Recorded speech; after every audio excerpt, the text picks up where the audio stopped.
I ask you all to rise for the Pledge of Allegiance.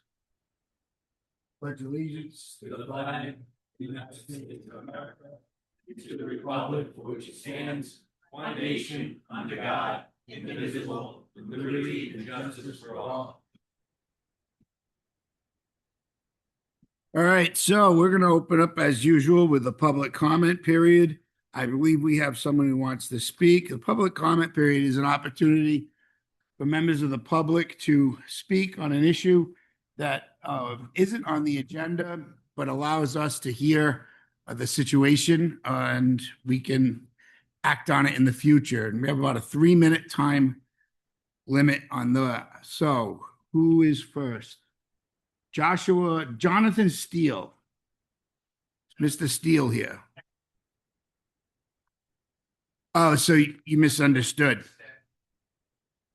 Thank you, Mr. Anguilla. So next we have Joshua Almeida wants to tell us something. Good evening. Good evening. Good evening, clerks. Greetings. I'm Joshua J. Almeida. I'm a resident of Warren, a citizen of Rhode Island, and a free American citizen. A father, a business owner, and I'm a combat veteran who served this country proudly. I took an oath to defend the Constitution against all enemies, foreign and domestic. The enemies I am here to point out are the enemies of the Constitution here in this very room. This entire document is about one thing: the town of Warren using police power to illegally generate revenue on church property, on private property, on the bike path, through fees, through mandatory court costs, through federal grants. Every single one of these practices is designed to illegally extract money from citizens under color of law. These violations end tonight. Point 1, church property staging. Illegal action. Officers stage on church property to ambush motorists and generate revenue. They use sacred grounds as revenue platforms. The First Amendment flatly prohibits government entanglement with religion for any purpose, including revenue. The law. First Amendment Establishment Clause, Rhode Island Constitution, Article 1, Section 3, and 5, and 6, and the RLUIPA. The remedy. Cease all staging on church property immediately. Dismiss all illegal citations and violations generated from church property. Point 2, private property staging. Illegal action. Officers stage on private commercial lots without written consent. They use these locations as surveillance and concealed enforcement platforms to generate revenue. Most businesses are unknowing participants. They do not know their property is being used for revenue operations. These businesses suffer negative public perception because the public believes the business is cooperating with the police to generate revenue. This is a cooperation trap.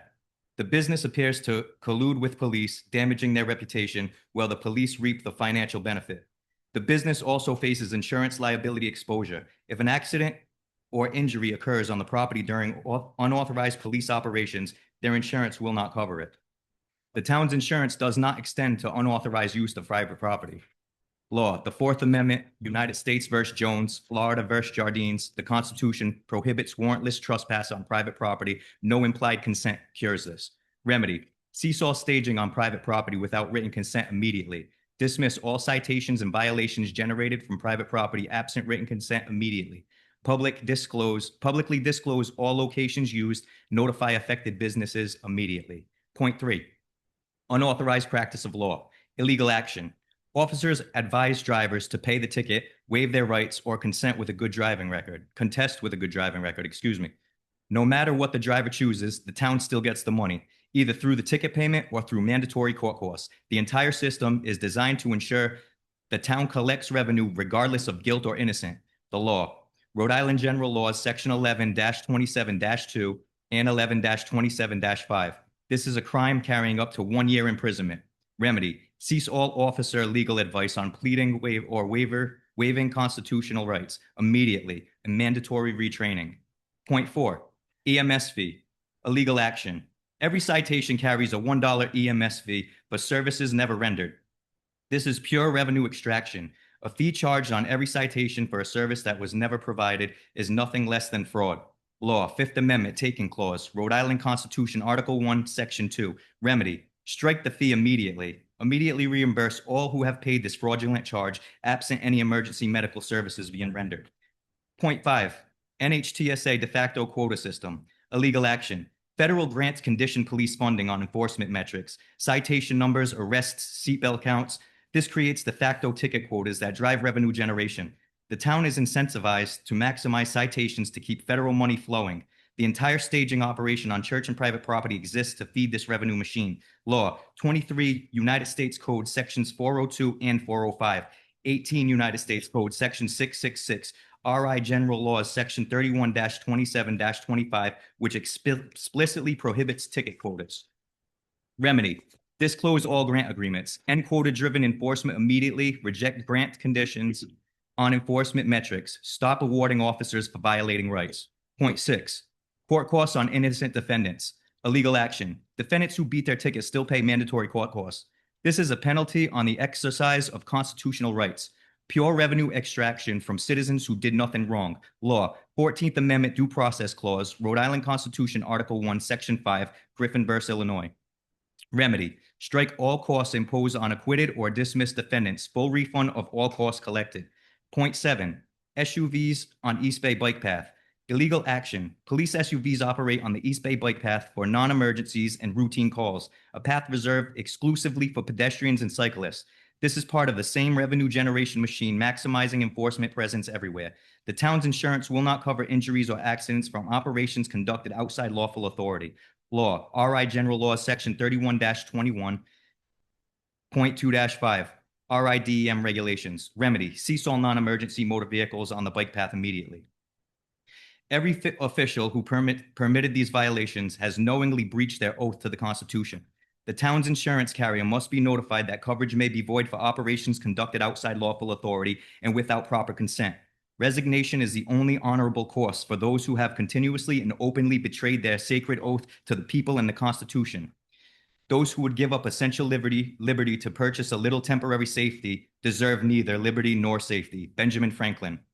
The eyes of the people are upon you. History will record your response. Choose now. Cease the violations immediately and uphold your oath, or resign from the position you aren't fit to serve. Thank you. Well, thank you very much for bringing those points forward. We don't have a response for you this evening. No problem. Our solicitor will get back in touch with all the points you made out. And sorry about your feelings this way, but Not my feelings. It's a right that affects every person in this room, including yourself, sir. But thank you for your time. well, I mean bringing this forward, your Yes, sir. feelings that brought these forward. Thank you for Thank you for your hearing me. Thank you. participation. Okay, next we have the presentation, Elizabeth Canfield, Public Affairs Specialist. It's the Field Operations Center, East Office of Field Operations and Disaster Recovery, Office of Disaster Recovery and Resilience, U.S. Small Business Administration. Good evening. You're going to give us an overview of the disaster loan program for small businesses and nonprofits with economic losses from the February blizzard. Yes, my name is Monica Miles. I'm substituting for my colleague Elizabeth Canfield, who unfortunately had a family emergency, so she had to go home. Well, let's hope she's okay. Yes. The U.S. Small Business Administration wants to make sure that all businesses and private nonprofit organizations in the state of Rhode Island are aware that they can apply for a low interest rate disaster loan as a result of the snowfall that occurred back on February 22nd through the 24th of this year. If they believe that as a direct result of the snowstorm, they are not able to pay their ordinary and necessary expenses in order to keep their business or nonprofit going. The SBA has disaster loans up to $2 million per applicant. Of course, it's based upon what the needs are and what the applicant can afford to pay back. The SBA's loans for the business are at 4%, and for the private nonprofit organizations, it is 3.625%. And for small agricultural cooperatives, it's also a 4% interest rate. The loans do not cover any kind of physical damage to the business property, neither the real estate nor the other property that a business may own. However, it's the economic injury that is being provided through the loan, such as because of the snowstorm, Roads were closed, businesses closed perhaps for a few days. Clients were not able to come into the stores or businesses. And as a direct result of those type of things, including maybe the business not being able to get its own supplies, the business is not able to pay all of its ordinary and necessary bills, such as its payroll, its rent or mortgage, its income taxes, things of that nature. It's not for the any kind of property damage. And the business does not have to pay an application fee in order to apply for the loan. The loan does not accrue in any interest during the first year of the loan, and the first payment is not due on the loan until 1 year from the date of the first proceeds that the applicant would get on the loan. The deadline to apply is March 10th of 2027. And also during that period of time, an applicant, if they need it and show to the SBA that this is necessary, they are able to get more than one loan. So if they think initially or show evidence that they need, say, $20,000, and then a couple of months or so later, they realize they need some additional money in order to be able to pay its bills, they can make another application up through that March 10th, 2027 deadline date. The applicants can apply online with the SBA. We have one website, sba.gov/disaster, and that gives a lot of general information about disaster loans. And then if somebody is ready to actually submit an application for an economic injury disaster loan, which we also call EIDL loan, they can go to https://lending.sba.gov. And your town clerk has put a lot of SBA's information in the back of the room, and very much appreciated. And that the information is on those paperwork as well. And we'll pass this along to the Chamber of Commerce, and Ms. Cronin is part of the business. Go right ahead, Ms. Cronin. I just have a question. You mentioned at the beginning of your presentation that the funds would be for the February snowstorm, exclusively that, not the March? Yes, just the February snowstorm from February 22nd through the 24th. Because the March snowstorm was more impactful to our small business community than the February snowstorm. Well, the only thing I know about that is that the your state did apply for a declaration with the SBA for the February one. I don't know if they applied for March or not, but the SBA did grant it for February. Maybe they did also apply for March, and Okay. it wasn't approved. I'm not sure. Well, thank you. Or it could be still pending. Sometimes it takes a little while. Are there any further questions? And just one quick other little thing. Please. Is that the term of the loan is usually 30 years. If somebody wants to pay it sooner than that, they can do so. But the term of the loan is typically 30 years.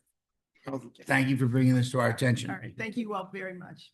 Next, we have reappointments, and up for appointment is the Budget Committee, Sheila Raposa. And it's a 3-year term. Is there a motion? Second. All in favor? Aye. Thank you. Next, we have interviews for the Affordable Housing Committee. There's one position available. No one has applied. Economic Development Board, 3 positions available. No one's applied. Juvenile Hearing Board, 1 alternate position. No one's applied.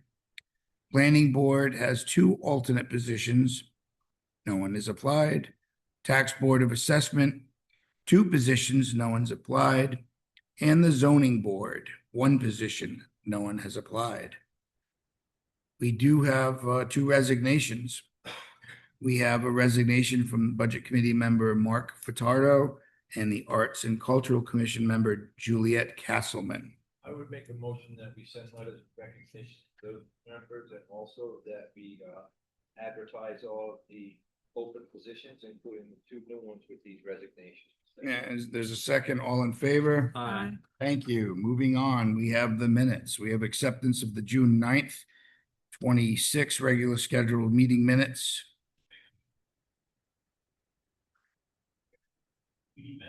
Second. And I think I wasn't there, correct? Correct. Correct. And All in favor? Aye. okay, I abstain. Next, we have the special meeting minutes of June 30th, which I was in attendance. Was there a motion to approve? Second. All in favor? Aye. Thank you. Moving right along, we have petitions. P1, it's a request for a mobile food establishment permit. George's Grill Food Truck is Kathleen Hedquist and George O'Toole here. Come on down, please.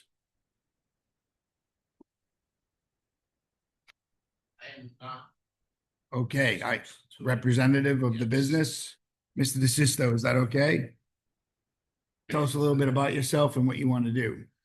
So George would like to have, this is for the food truck, the community, Joseph Noble. So what So this there's is two, now, he's got two things. right, so what you're applying for now is a permit to do business in Warren Right.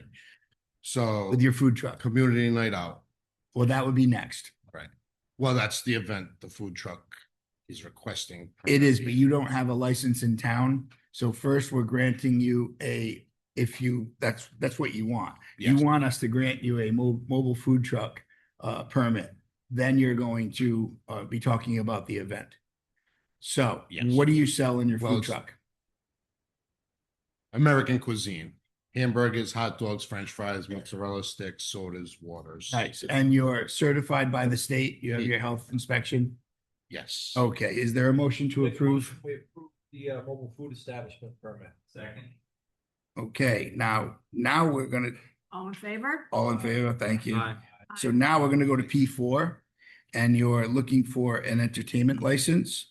And that is for the date of September 26th from 11 a.m. to 3 p.m. And it's at Burrs Hill, and this is a rally for recovery. And the entertainment will be Young Neil and the Vipers. And that sounds correct, right? It is, however, not the same event.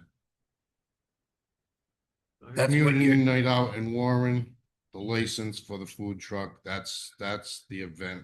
The food truck will be at the permit for, The license, in other words, now you can go to events in Warren. okay. I think So what it you're covers, talking about is an event that you have nothing to do with, except you're gonna go there with your food truck. They already got their permit or their license. community out, night out in Warren, yes, Right, that's that's all totally set up, separate, that's a right. totally All right. separate thing. but Mr. O'Toole is also applying for a The rally. function of Yes, his own. on and the he's looking- 26th, different date, Correct. So this is September 26th from 11 to 3 at Burrs Hill Park. yes. It's It's, I'll second. police chief, they've come to you and you're aware of the event? Yes, I am aware of the rally for cup. So is it contingent on your approval with the design down there? I think, yeah, it's the same design Okay. as, And the fire chief will probably be in touch. He's not here this evening. So we'll make a motion contingent on the approval, and there's a motion Motion that. and a second. Second. All in favor? Aye. Thank you. thank you. You're very all much. set. Next, we have a mobile food establishment permit for Brian Honey. Is Kayla Rosenberg here? Hi. So Kayla, tell us a little bit about yourself and what you're doing. Yep, I have a mobile food trailer. It's licensed all in Aquidneck Island, but we'd love to do the Warren concert series on Sunday nights. So we're trying to get our Warren license. So you're already up and established, you have your Yeah. state permits. and all of Everything through the that. state. Are there any questions for Ms. Rosenberg?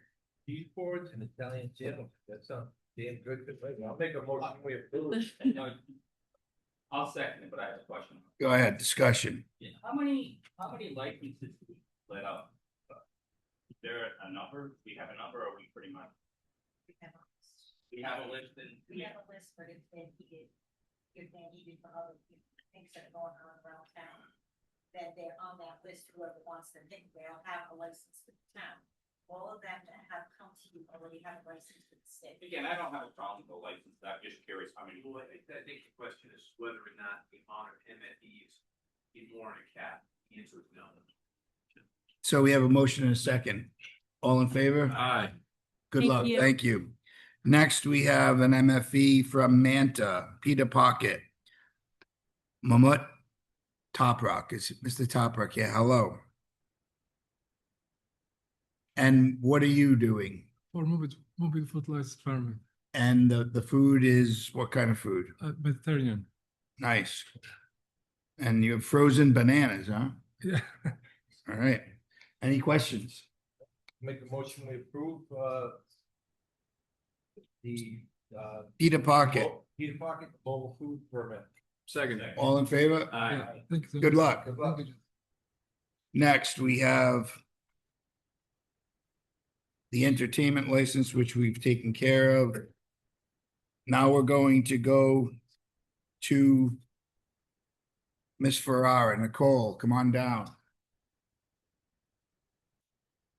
How are you? I'm okay. That's good. So tell us about your event, what you're doing, and what you want from us. So we are gathering at Birds Hill Park on a week from this Saturday, July 25th. We're doing a free concert. Everything's free. The only thing people will have to pay for that day if they want food in the food trucks, but we're bringing the community together. It's a bunch of churches, pastors, and leaders in ministry in the East Bay. We've been meeting for quite some time now and decided to do this. This will be our first time doing something like this in the town. We're hoping to have some good numbers, but we have no idea how many people will show up the first year. But so what happened was the last time we came, we thought it was just going to be a couple of people in the band, and now it's grown to 9. And then the other thing was we added a petting zoo. So we just wanted to, let you guys know everything that we're doing, make sure we're getting everything straight. That was gonna be what I jumped to. The band doesn't surprise me as much as your plan. So Miss Hunt here, right here, she'll wave her hand at you. She's our DPW director. So they'll let you know where you can put your petting zoo. Oh, okay. And I'm sure it's a fenced in circle. I'm sure. It has to be. It's Yeah. baby things. There's we checked. There's goats, chicks, and bunnies. All right, so you're gonna need to have a separate enclosure, Sure. and you're gonna need your own insurance binder. We provided a copy of the insurance binder. These are just questions that I asked to make Right. sure that whatever you've submitted is in and appreciated. I will make a Questions? I will- oh, Any questions? All right, I'll motion. make a motion, we approve pending approval of DPW director, fire and police chiefs. Second that motion. Yeah, we got fire and police. All right, so you'll be all set. Just make sure you touch base with them, but you'll be good to go. Okay. So wait a minute. When do we deal with this young woman on that day? We have. to You wait. can call her beforehand, Okay. and as long as you know what your plan is, she knows the park. She'll show us. where. Yeah, she'll be able to help you with that. Okay. What about garbage disposal? Yeah, that we wanted to know. Do I have to get rid of that myself? I'm Possibly. fine doing it. Okay, yeah, Yes. that's what we figured. Yeah, All right, I asked Tara, but Yeah. she wasn't sure. Two. Yeah, so animal droppings, if there are any. And Miss Hunt, do we have a truck that would go down there for them to put the bags in? So we'll have one of our small dump trucks there, Oh, So I don't and have to that go. basically is your dumpster. So it's up to you to get it all from, you know what to do, Oh, Nicole. yeah, You're yeah, no, I mean. I you're was gonna Warren go- zone. I was gonna go to the dump myself, so that's No, we'll make that easier for you. good. Thank you. Okay, so is there a motion? Second. All in favor? Aye. Any other Thank you. questions? No, I hope to see Okay. something. Come see us. Yeah, we'll see you there. All right. take care. See if I can get bitten. Okay, next P6, request for a one-day entertainment license from Mr. Oliveira. Mr. Oliveira here. I'm gonna recuse myself. This is my girlfriend's property. And she's a co-participant. So take over, Kerry. All right. Good evening. Good Hi. evening. Please introduce yourself. Yes, my name is David Oliveira. I am the president of Warren Citizens for Appropriate Development. And we're planning on the 29th of August. We have chosen a rain date the next day because this is going to be an outdoor event. we're gonna have a concert from 2 to 6 as a fundraiser towards our group and, you know, our cause, help housing situation in Warren. So that's basically what we're doing. Sounds good. Any questions from the council? Make a motion, we approve the one-day entertainment license with David Oliver. I'll say, I just had one quick question. This is not the first time. You did this last year, if I'm not mistaken. Is that correct? Last year, not at Windswept. We Not did Windswept. an event that was March, that was at Fredericks Farm. I see. I'm mistaken, but Yeah, that yes, was a little okay. different Thank you. event. All righty. We have a motion and a second. All in favor? Aye. Aye. Thank you. Thank you, appreciate it.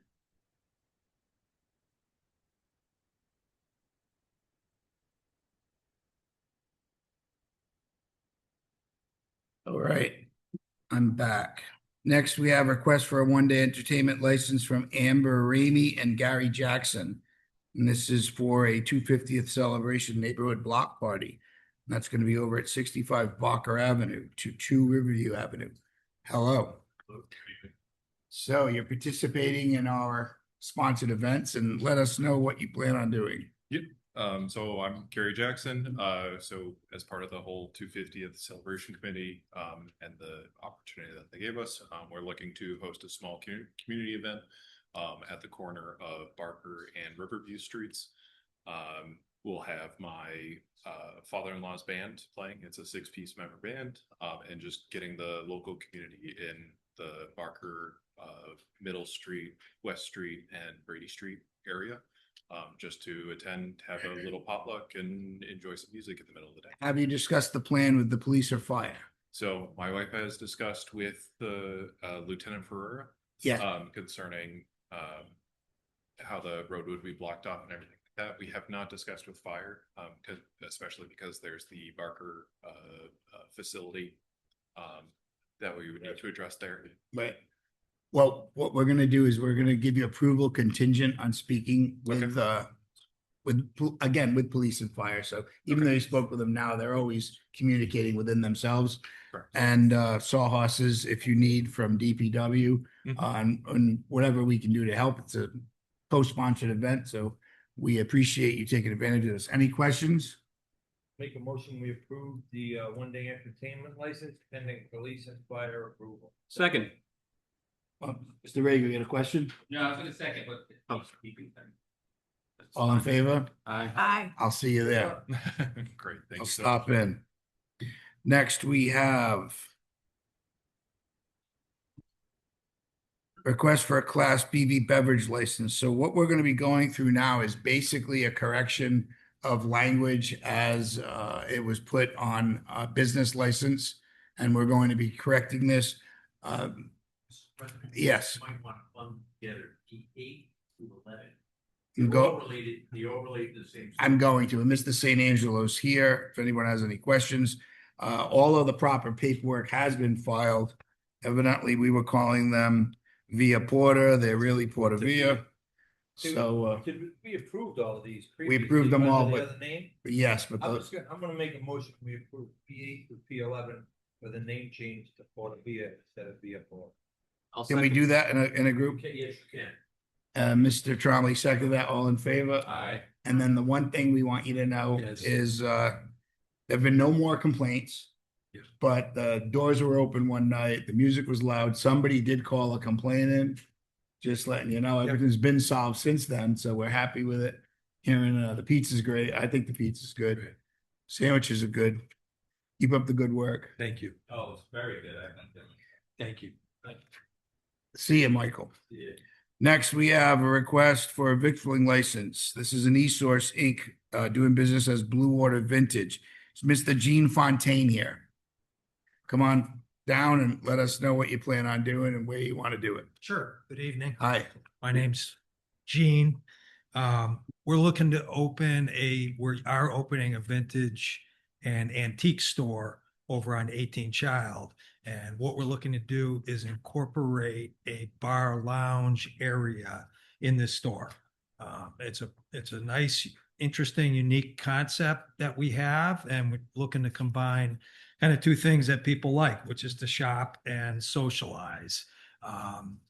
It's going to be a very defined space. I made up some plans here. Can I hand those out? Yes, please. Yeah, because I think it's better if you guys get a visual. Do they include the outside at all? They don't. Okay. So this is first one. There's a plan view. That was painful. Oh, that's what I live with. Don't get burned. That the old Boston store? Yes. Yes. It doesn't go all the way through anymore. Everybody. It used to go through to market. It no longer does. Okay, so we are looking at a pretty picture. Tell us what. Yeah, so what this is going to do, like I said, it's going to combine a vintage and antiques store business with a bar and a lounge. Now, as you can see from the layout here on the first page, this is a proposed construction, by the way. So construction hasn't really started on this. We're holding off, to get the approval of the license. But so basically what you're seeing is we're going to divide the space. You see to the right-hand side, there's kind of a short half wall there. And if you look on the second page with the kind of 3-dimensional look, which is looking from the bar into the space, you're going to see we're going to integrate some windows. We found some great windows that went with the building that the landlord's going to let us use. These are some divided lights, and we're going to make this whole dividing wall corner. And then there's going to be a banquette surrounding that. And so what this is going to do is create some nice sight lines from the bar lounge area into the store and vice versa. I think it's important, though, to understand that the way we've designed this is that we're not going to allow food and beverages in the store area. So this is going to be a delineated or defined area. And the idea is that this is going to complement, our vintage business. So I'd like to give you a little bit of background about what I've been doing. This is your opportunity to shine. Fabulous. So I'm a longtime business operator. I've had a corporation that's been active for almost 30 years, coming up on 30 years. I did a different a business that's kind of unrelated to this, supply chain, but I had developed an ancillary business in antiques and vintage, which is a passion of mine. So I've been running a vintage business for almost 15 years, going on almost 20 years. And the way this is developed, I have 2 retail spaces at the Rhode Island Antiques Mall. I think you guys are probably familiar. Everybody familiar with that? On the Pawtucket line there. It's a big antiques mall on the Pawtucket line. And there's quite a few dealers in that space.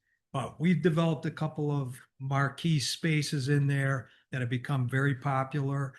Been there for almost 10 years. And there's kind of 2 sides to what we do there. I have 2 different spaces. One of them, we do a lot of pop culture, vintage, where we do pulp kind of stuff. We do a lot of stuff with movie culture, posters, records, ephemera, pinups. We do like a lot of fun stuff, fun, colorful stuff in there.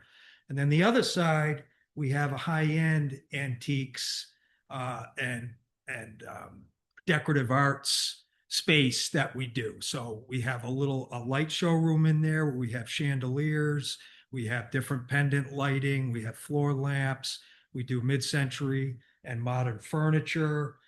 We do art, we do a lot of gilt mirrors. We're known for that, as well as we do jewelry and some kind of old Hollywood type of glamour stuff.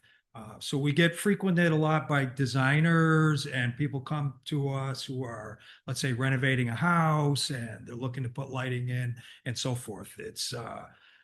Both of these spaces in their own ways have become very popular. And the idea with both of them was to kind of hit, a whole range. We wanted to hit a whole range of different price points. as well as, different styles and so forth. So it's a very eclectic mixture, but it's very curated. Our thing is a curated collection. And so it really has a strong vision behind it. And hence, I think the popularity. So this is really, we're looking at an expansion here. And I've been a long-term East Bay person. So I owned a house in Barrington for many, many years. Very familiar with Warren, always liked the antique scene. Also in Warren, which, some of that has disappeared a little bit, but there are a few small places still hanging in there. So when this space became available and it was, a reasonable rent, which is really what we needed to make this work, I kind of jumped on it. And what we're looking to do there, we're looking to do something really special. We're doing a full renovation. The bar piece is going to be very attractive. We're going to kind of marry what we do in the antique space. So for instance, we acquired a very beautiful 1800s back bar piece. We're going to do a custom bar. That back bar piece was in a mansion in Boston. It also had a lot of architectural elements, panels and different things. So we'd like to build out that whole bar space with that environment. And then we're going to integrate it, like you see here, with this lounge aspect. It's going to be a very clean build out, something that we think, is really going to be a great addition to what's happening in Warren. I see. Right, before I open up to other people, I'm going to ask you a few questions. Sure. And I'm sure they'll build off of it. All right. So what's your primary focus? Do you want to be a restaurateur? Do you want to have a bar? Or do you want to sell antiques? You have three things going on here. Well, in a very dense space. Yeah, it What's your is. main focus. It is, but again, I'm going to say that it's designed. What we're looking to achieve is more of a symbiotic type of relationship. So if you can kind of visualize this. And one last thing that I wanted to say before I get into it. Go right ahead. Our popularity at the Antiques Mall is going to be a feeder. So we're looking to maintain those spaces over there. And we're going to use it as a marketing vehicle to kind of sell Warren and what we're doing over here. And as you know, if you're local East Bay, it's great, but it can be a little bit of a drive for people to make the trip over here. So we're looking to make it enticing. We wanted this to be kind of a destination place. So by having this bar, the great thing about antiques and vintage is it's all about history and it's all about the culture. And people who go and look at these products, they're interested in the history and the culture, and they want to talk about it. So it generates a lot of discussion, a lot of socializing. And it's a real natural to then have this bar lounge entertainment space where, people can come in, they're looking to discover the shop. They come, let's say, to look at our lighting showroom. And they say, oh, it's great. We can sit down here and have a beer and have a bite to eat. They can talk about that. On the other hand, you can come by, see our beer sign. We're looking to do a very unique thing there. I'm a guy who likes to do uncommon stuff. So we're looking to have like imported beers on tap, uncommon types of things that you don't ordinarily see. We're kind of got a little bit of a German theme going, in that we're going to do a menu of brats, different bratwurst and so forth, maybe some panini sandwiches. So maybe you stop in for a sandwich and a beer, but you get to see all this stuff and you say, oh, cool, look at that. And you get interested, and then you want to go in and you want to do a little bit of a shop. One of the reasons I'm doing this, to go directly to your point, is that antiques can be slow. They're up and down. And so from a business standpoint, not only do I think this is a really neat concept from a consumer standpoint, and that, they're going to be interested in it. And by the way, we got fabulous feedback from anybody that we've talked about this. They're kind of over the moon about it. I've got at least 100 email addresses. That's cool. So, but how many of them asked you about where your dumpster is going to be? Right. No, and we're going to address That's what I'm asking. Yeah, absolutely. Want to address where will your dumpster be? We're not going to have a dumpster. We're going to use barrels. Where will your barrels be? We walked the property yesterday. Okay. The alleys are actually, we're going to be having the building official and the fire marshal go over there. Yeah. We're very concerned about the congestion in that block. Yeah. Let me speak to Interestingly that. enough, that block has in my lifetime and probably further never had a restaurant. So go across the street, yes. Go across the street to Market to the north, yes. Yeah. But that block has never had a restaurant. That particular. So Yeah. there are some physical limitations that I'm not sure how you're gonna overcome. Yeah, so let me, and that's, I'm glad you brought that up. I knew you were going to bring that up, Well- actually, you know, of course. And so I've also given a lot of thought to that.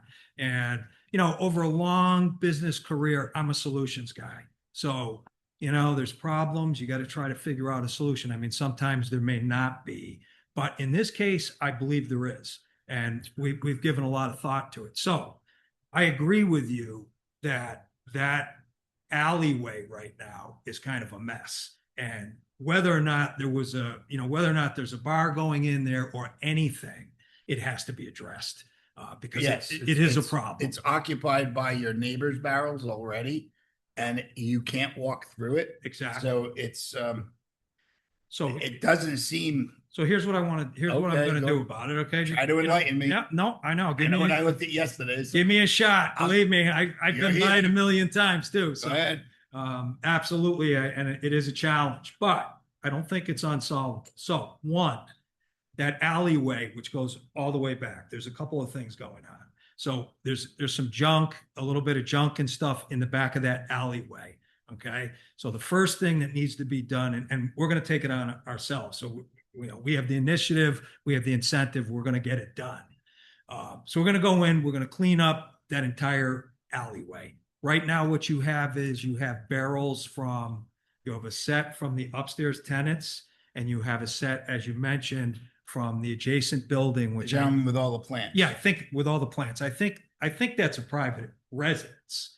I don't know what. Yeah, it is. I think so. So anyway, what we're going to do is two things. One of the primary things that will solve the immediate issue is the exit, the rear exit in that alleyway is about 2/3, down the building. So one of the things, and it needs to be, as we all know, that needs to be an open egress state. I'm going to be sending the building official over there tomorrow because Okay. I don't think a person can walk down it. Yeah, they can't right now. And you're calling it an exit. No, that's right. And I- I'm also calling it out because I immediately recognize the problem there. I So- appreciate that. Yeah. So what we're looking to do is I'm going to clean that alleyway in the back. The barrels need to be moved to the back up behind the egress door, the exit door, which there is room. Okay. And then that alleyway needs to be completely clear. Do you So know that- the width of that alley? I don't know the exact width. I'm guessing when We I have a say, picture of it. oh, you don't? Okay. It's about an inch wider than a barrel. Yep. So there's two things. Your limitation, I'm not even going to speak for the building official. So Or, that, what I'm looking at in the picture is probably not a required means of egress. So it doesn't need to meet all of the codes of a required means of egress. It looks like he has one in the front, one in the back. he's going to store all his barrels. Well, yeah, I would say you can't, that's what, I There's would no say other that place. concern more as a fire hazard. That's than what a I'm trash talking store. about, yeah. Yeah. But It's I mean, so it's a that, fine. you know, I mean, it's not wide enough to meet code for a means of egress. Why you're here. But it wouldn't be a required means of egress because he's got one in the front and one in the back already. And two is all he would need. That would be a convenience exit, for lack of a better term. I got some questions. Go right ahead. I mean, how many people you see? Are these tables here? Those are short little cocktail tables. So that's a banquet. If you look on that second sheet, you can see it better. You can get a better idea. And those tables look solid in that it's just the way that they're little wire tables. So you don't really have many, your seating is not much. You got what, 1, 2, 3, 4, 5, 6, 7, 8, 9, 10. Call it 26 max. Yeah, we had about, no, we have a little more than that. Well, let's see what I had here. We had seating capacity max of about 40 persons. Where? 20, well, we had, that's some standing room too. So if you imagine what you have is you've got roughly 10 to 15, 12 to 15 at the bar, 10 to Is this 15. where you, over here where you have door to saloon, is this area for patrons? No, that's the back, that's a back room there. So you That's see here- salon. There is a nail salon directly There's a nail behind. salon on the side. Okay, now, so over There's no here, back So egress. right here, this is a half, No, I don't this is a wall. Now, gonna be a wall with windows on top, as you see in the second sheet. This is the bar area. This is a kitchen. Yeah. So there's a door here, and this is a so door where's down your, to the where's kitchen. your standing room? You said you wanted to keep them out of the retail. No, right here, so you have, okay, so let me explain, so you have, this is the bar, obviously. This This is gray that one you of- see it all the way around, Yeah. that's the banquette. That you can Okay. sit. Okay, so this is seating all the way around. Still don't see Corey there. These but- are local, no. And actually, what just got brought to my attention, which Yep. is the biggest concern, is that door doesn't exit to Market Street? No, goes to a nail salon. So, to build on, Mr. Hanley's question, so you Yes. don't actually have a door in the back of that space that gets you outside? No, you would have to go through the salon, and that's why what we're saying our second egress is the side door for the alley. And that's why, so I want to just, Where's But- that, is that, Not close at all. well, I'd like to expand. I didn't get to really kind of finish what the And possibilities. Look at the picture how wide it is. We It's a appreciate- minimum of 44 inches wide. You don't have that. John, For an egress? let me just explain something. Yes. Okay, We appreciate your enthusiasm? Yeah. presentation and all. Yeah. We're gonna probably not be able to rule on this evening. Because the questions that you're bringing to us, Ms. Cronin and I were there yesterday. yes. I can't imagine somebody in an emergency, not even handicapped, trying to come out of that alley. And it's where you're saying you're gonna store your barrels. There's no other place I can see. Okay, let me just add to that for a minute. And Mr. Hanley is just so you know, he's Yep. the building official, for Pawtucket. Okay, I was there. I was the one that signed the CO. So for he- Rhode Island. is that right? He understands the Yep, law. and I'm not, Every famous actor that happens. Still goes there. yeah, that's, you're absolutely right. You're absolutely right. So, No, I'm not, I just want to explain some of the potential options. well, we're trying to explain some of the potential hazards. No, I get that as We're not it's, seeing, I want to ask a question. Okay, please, just to get a clarification. please, ask a question. So, okay, and to Mr. Hanley here too, I guess. So. Oh, yeah, to him. I'm Let- not the building official on that. No, I get it. I get it. I get it. I get So it. you'll be dealing. I get it. But- We're all just kind of searching this And out. he understands the Yeah. process better than any of us. So go Right. right ahead. That's fine. This is a discussion. It is. So I guess clarification from you would be, let's assume no barrels at all. Okay? Are you saying though that couldn't be used as a fire exit? Now, if it was there's a lot of, you should have an architect look for a code compliance on this because, hey, depending on your occupant load, you may not need 2 exits. Your occupant load and your travel distance. Okay. You may not need 2 exits. You could never use that as a required means of egress because it's not wide enough. You're so close to the other building, if there are any, you'd have to have, so that suppose the other building catches on fire first, you're gonna send people through the alley where the building's on fire? No, but that's why that wouldn't count. You got a bunch of things wrong with using that as a means of egress. Now, an architect yeah. that could look at this and say, hey, this is my occupant load, this is my travel distance. I don't need 2 means of egress. That burden's on you, not us. Right. So, and We also. can't make that. And also, he would conclusion. work out with more of what your occupant load is, because by looking at this, it's so hard to judge your occupant load. Because you've got so many square foot for standees and so many square foot for tables and chairs. You got them both going. Yeah. So this is all way, way extremely hypothetical. And by state law, if you submit this permit, it's gotta have an architect stamp. So you might as well probably engage an architect and he can come up with a plan, show us, because I think you're suggesting putting the trash barrels over here in this area. No. So what I was going to say in addition to this is that there's a couple of options, potential options. I'm not saying they're options. There are options. Yep, whether the they thing work- we're exploring right now. Go right ahead. So what the landlord is very cooperative and has been very supportive of this. So what he's going to do is, which I think is important, and maybe we can get this set up for the next meeting. He's going to do a survey, have a survey done also of the property because he wants to see exactly where, what the borderline is for the landing, because on the other side, they own the nail salon. And on the other side, there's also like a shared drive between those two, but potentially there's space. There's a lot more space on that side, and we could move barrels over there. Just so you know, Yep. building official will be going there also. Okay. There's all sorts of construction debris.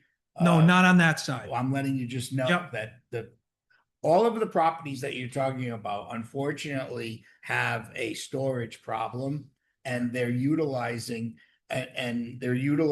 these alleys as storage. So there's decking material and lumber all in one alley. Then you go to that used to be the old recording studio. So now you're sharing the wall where you're talking about with the nail salon. I mean, But on the other, where the construction material is, Mhm. that's on the corner facing the parking lot. Correct. Okay, the municipal parking lot. Correct. I'm actually, and that was one other potential option, was that we were gonna maybe also see if the owner of that property. So what you need to do is, instead of coming in front of us with potential options, you come in front of us with signed Show us. agreements. Yeah. And then the next step would be, is if you're interested in trying this, that whole area we've been struggling for years trying to get it cleaned up, because what ends up happening is the building considers Child Street the front, and then the back, Market Street, looks at a dumpster, which is always full, and a pile of lumber and all that. So, like, we try not to heavily burden someone who is trying to do construction with maintaining the proper law, the position in law. Yeah.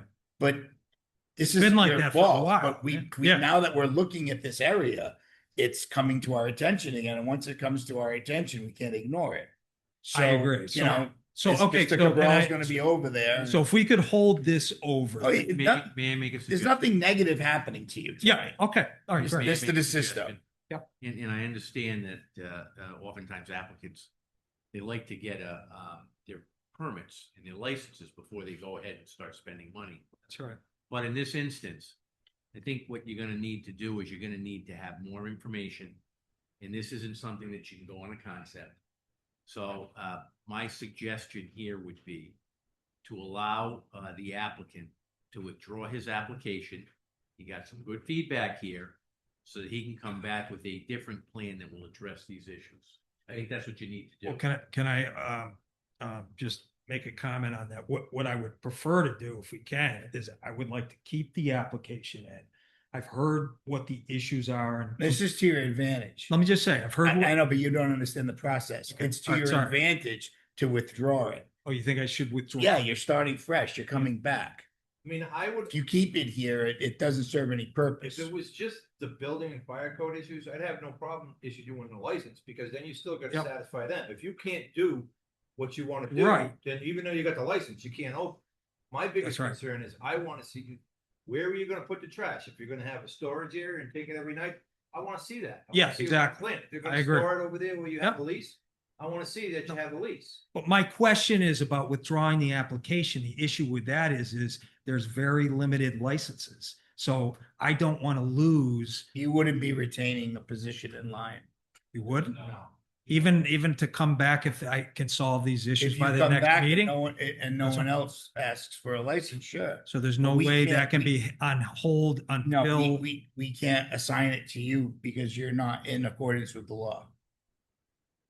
If we had to vote on it tonight, we'd vote to deny it. I Yeah. believe we'd vote to deny it. Yeah, I We mean, would take you out of the line. the anyway. neighborhood is crammed right Everything that there. was said here was to protect you, so. Yeah. no, I We appreciate would it. I push get you to it. do the best business you possibly Yeah. can in Warren. You just have to figure out how to do it. So, all right, let me ask you this question then. Go right ahead. Let's say, if the bar component, so is the bar component irrelevant? No. I'd go- like to ask you a go question. right ahead. If Ms. you Cronin. are denied the bar component, if we say, no, you may not serve alcohol in that space, would that change your business plan? Well, it would drastically. We could open as just a shop, but my question is, because what my understanding of some of these issues are, is that this relates really to fire, and to other important Fire, topics. trash, So occupancy. this got a but it did get a sign off the last time when it was a store. If It it was- was just, if it was just for the retail space. Yeah. No We problem. wouldn't be having this discussion, because that's what it was before.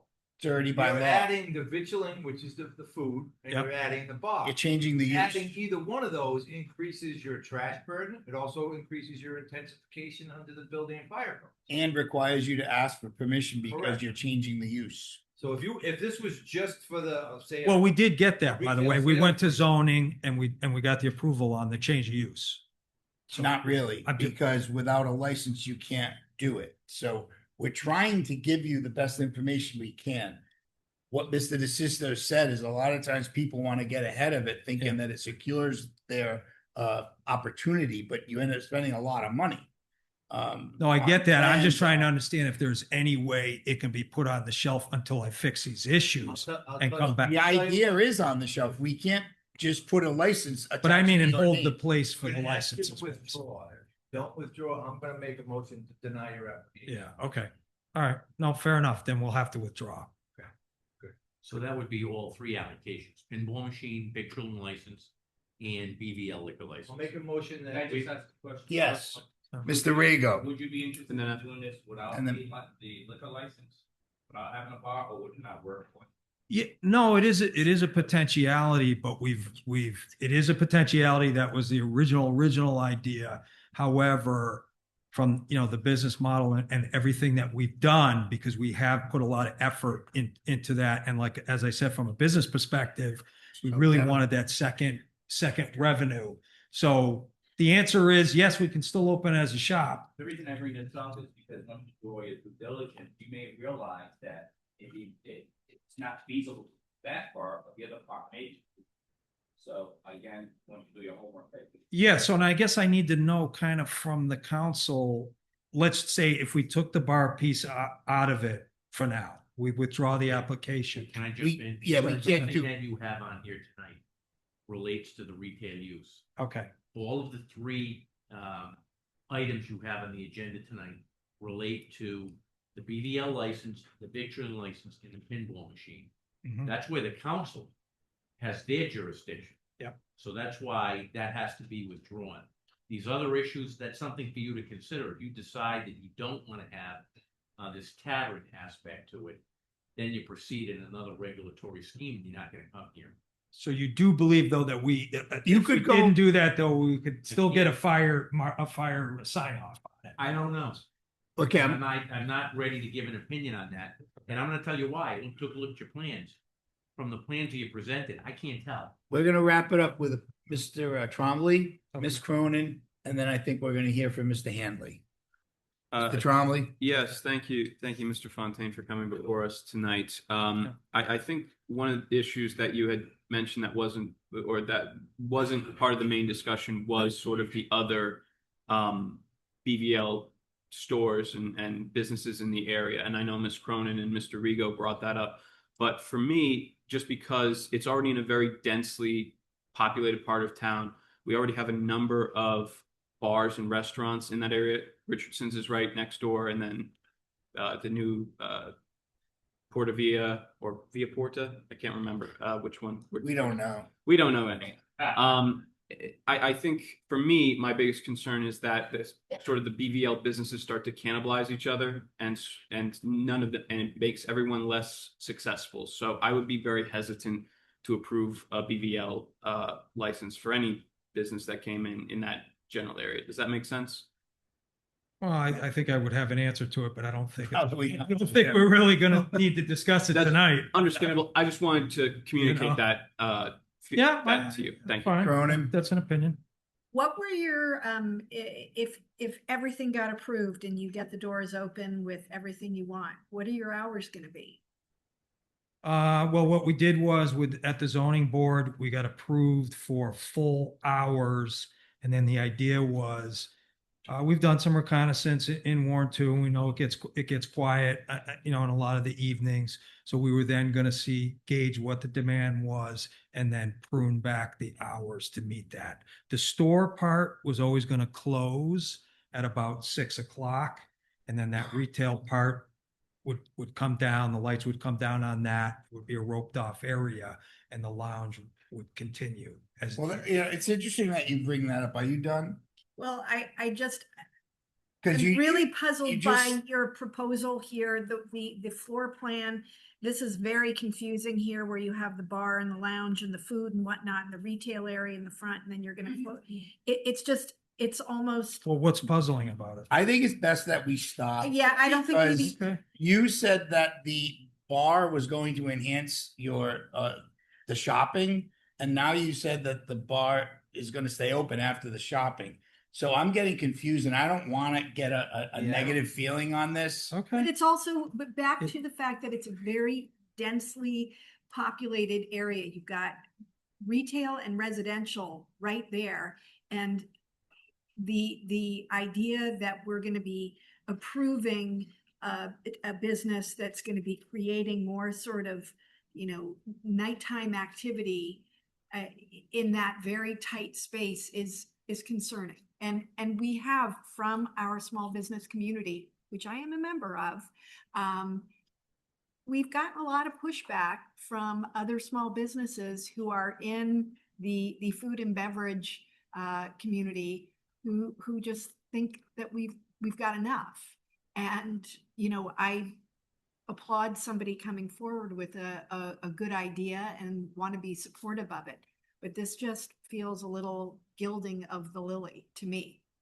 But if you withdraw and you come back and the plans make sense, I think you'll have an open ear here. Okay, why Yeah. don't we do that? I think You that's. gotta have less Yeah. hypothetics and more plan. Mr. Hanley, I'm ready to make a motion. go right ahead. I'm gonna make a motion, we allow the applicant to withdraw P12, P13, and PH1. Second. All in favor? Aye. And if you do come back, like I said, the main thing that I'm gonna wanna see, I'm not overly concerned about the building and the fire code, because if we give you your license and you can't make it work to their codes, you're out of luck, not us. Right. But I mean, a clear plan or location of the trash receptacles, maybe a little bit more detail, And- like and- occupant load, like And where, John, written permission Written permission permission plan, if with it's it. gonna be your Yeah. neighbor where the dumpster's gonna having be. the dumpster, that has to be in print. That's like, has to be Yeah, a I'm legal not- document. Yeah, I'm not telling. Yeah, you- we understood it would always be contingent on that anyway, but I We're get what you're giving you coming. advice on what to bring Yep. forward. I'm I not get it. telling you to go get architectural plans at this point. I'm All right. telling you that. We're gonna move on. we- You- it's- we- Feel free to the take main thing these, For this council. Sure. To be trash in those locations. in case you need to use them or mock them up. Okay, thank you. Thank you. Next, we have P14, request for a transfer of a victualling license, Renegade Restaurant Group LLC, doing business as Revival. So Peter Lowry, Marie Lowry, Keegan Dunson, and Stephanie Ruggiero. And hi, Stephanie. So your plan is to simply transfer the license with one less person? To us. Two less, sorry, yeah. Marie. Mr. DeSisto, what do you Yeah, wanna, Unfortunately, when these changes to the corporate structure take place, even though they're members now, you have to go through this route. So you need to prove it's a public hearing. You can hear from the public, and then after that, you can take a vote on it. But this is a fairly routine matter. actually, we don't have, we have two, so we're gonna put the P14 and we're gonna combine the PH2. So it will be a public hearing, is that okay? Is that Yes. proper? yes, exactly. All right, so we're gonna combine those two. This is a public hearing. This is basically a transfer of ownership. Two members are leaving the corporation. Is there anyone here from the public who would like to speak on this matter? They own Revival, bottom of Miller and Water. Okay, is there a motion to close the public hearing? Make a motion to close the public hearing. Second. All in favor? Aye. Next, we want to take action on P14. Mr. DeSisto, the actual language is request for a transfer. The transfer of the license will be to these two individuals. I'll make a motion, we transfer the vitrilling license. To Keegan Dunson and Stephanie Ruggiero. All in favor? Aye. Aye. And next, That does not include that child. Yeah, yeah, 30 years from now. Now, Anthony, this is the same thing. This is gonna be continued with the clerk to make sure everything, that we have to do that. You know how we normally, when we do the, No, in this instance, no, because it's just a change of ownership. okay. So that would happen in November when they come and they have to present all their things to Sandy. I will make a motion that we approve the transfer of the Class B beverage license to Keegan Duncan and Stephanie Ruggiero. Second. All in favor? Aye. I just wanna say one thing, I never mentioned, but I bet your restaurant is one of my favorite restaurants. That's amazing. Great job. He says that to Appreciate everybody. it. So he's just looking for. You're all set. Thank you so much. Thanks so much. Thank you. Appreciate it. Probably see you this week. Next, we have ordinance, chapter 32, zoning, section 3255, wholesale business and storage uses, the first reading. John, do you want to explain what's going on here? Well, I'm not sure of the reasoning for the change, but basically what. Oh, the change- This is what Fausto's here for. All right. This is I'm here on behalf of Prime Properties, who is the owner and operator of the storage facility at 130 Franklin Street. Okay. Just so you understand, the ultimate objective here is to expand our facility there. And we've done market studies, and a substantial expansion is needed in the town of Warren. First step is to amend your ordinance, your zoning ordinance, so that we can obtain this, we could have this expansion with a special use permit. Unfortunately, your ordinance right now omits self-storage, and we're asking that it be included in the ordinance. What specifically we're asking for tonight is that you refer this, as you are required, as your solicitor will tell you, that you refer this to your planning board. Hopefully they could hear it on July 27th and give you a recommendation on the ordinance amendment. And then we'll be back before this council, I believe, in August, and hopefully it would for a public hearing on Are it. there any questions for Stan Wheeler? Just the trolley.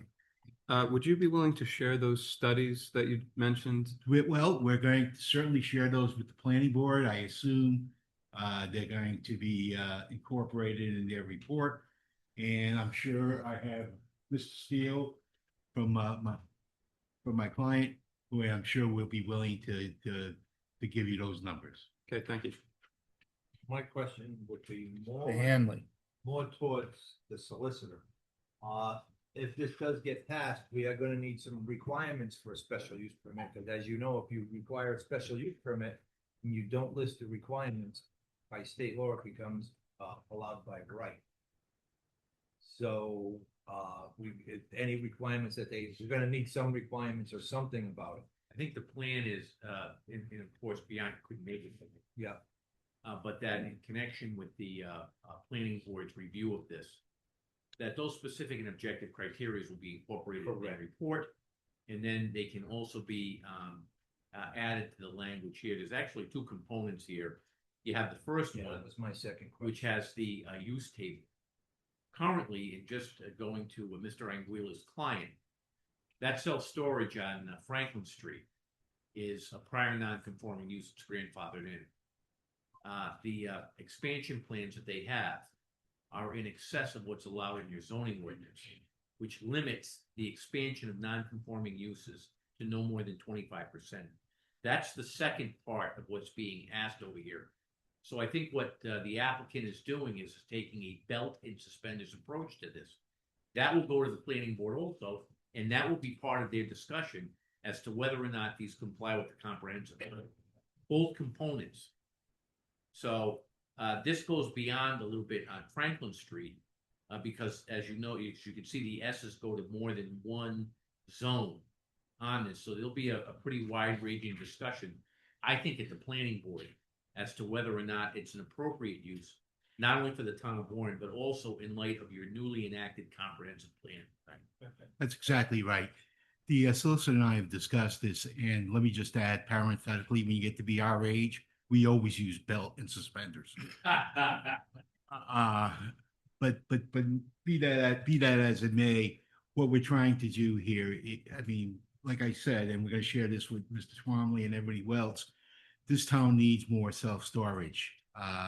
You're an undersupplied town right now based on our studies. And this will allow self-storage to be built in the appropriate areas. Where is the expansion going to be? Onto the grass, the parking lot? It's mostly the parking lot, actually. But we do have plans which would be presented to planning. I'm just and- curious. Yeah, Talking about expansion. yeah. You're I all know very the familiar with property, the yeah, space, I so- know. My other question Stanley? is to the change in the ordinance. It still would require a special use permit to expand it, but it wouldn't be limited to 25%. That's correct, yeah. Exactly. That's correct. That's exactly right. So is there a motion to send it to planning? I got a question. Go right ahead, Mr. Rego. Until it's still boys manufacturing. Correct. Right now, they have it self-storage, but they're limited by the ordinance, so what we're doing. is Correct. Making it right. Making it so they can at least ask to do what they want to do. That's correct. Allowing the You opportunity. need to actually do two things here under the enabling act. The first one is refer it to the planning board. But secondly, you have to set the matter down for a public hearing. And that would be at your August meeting, assuming that Sandy can get the advertising in for your August meeting for the zoning.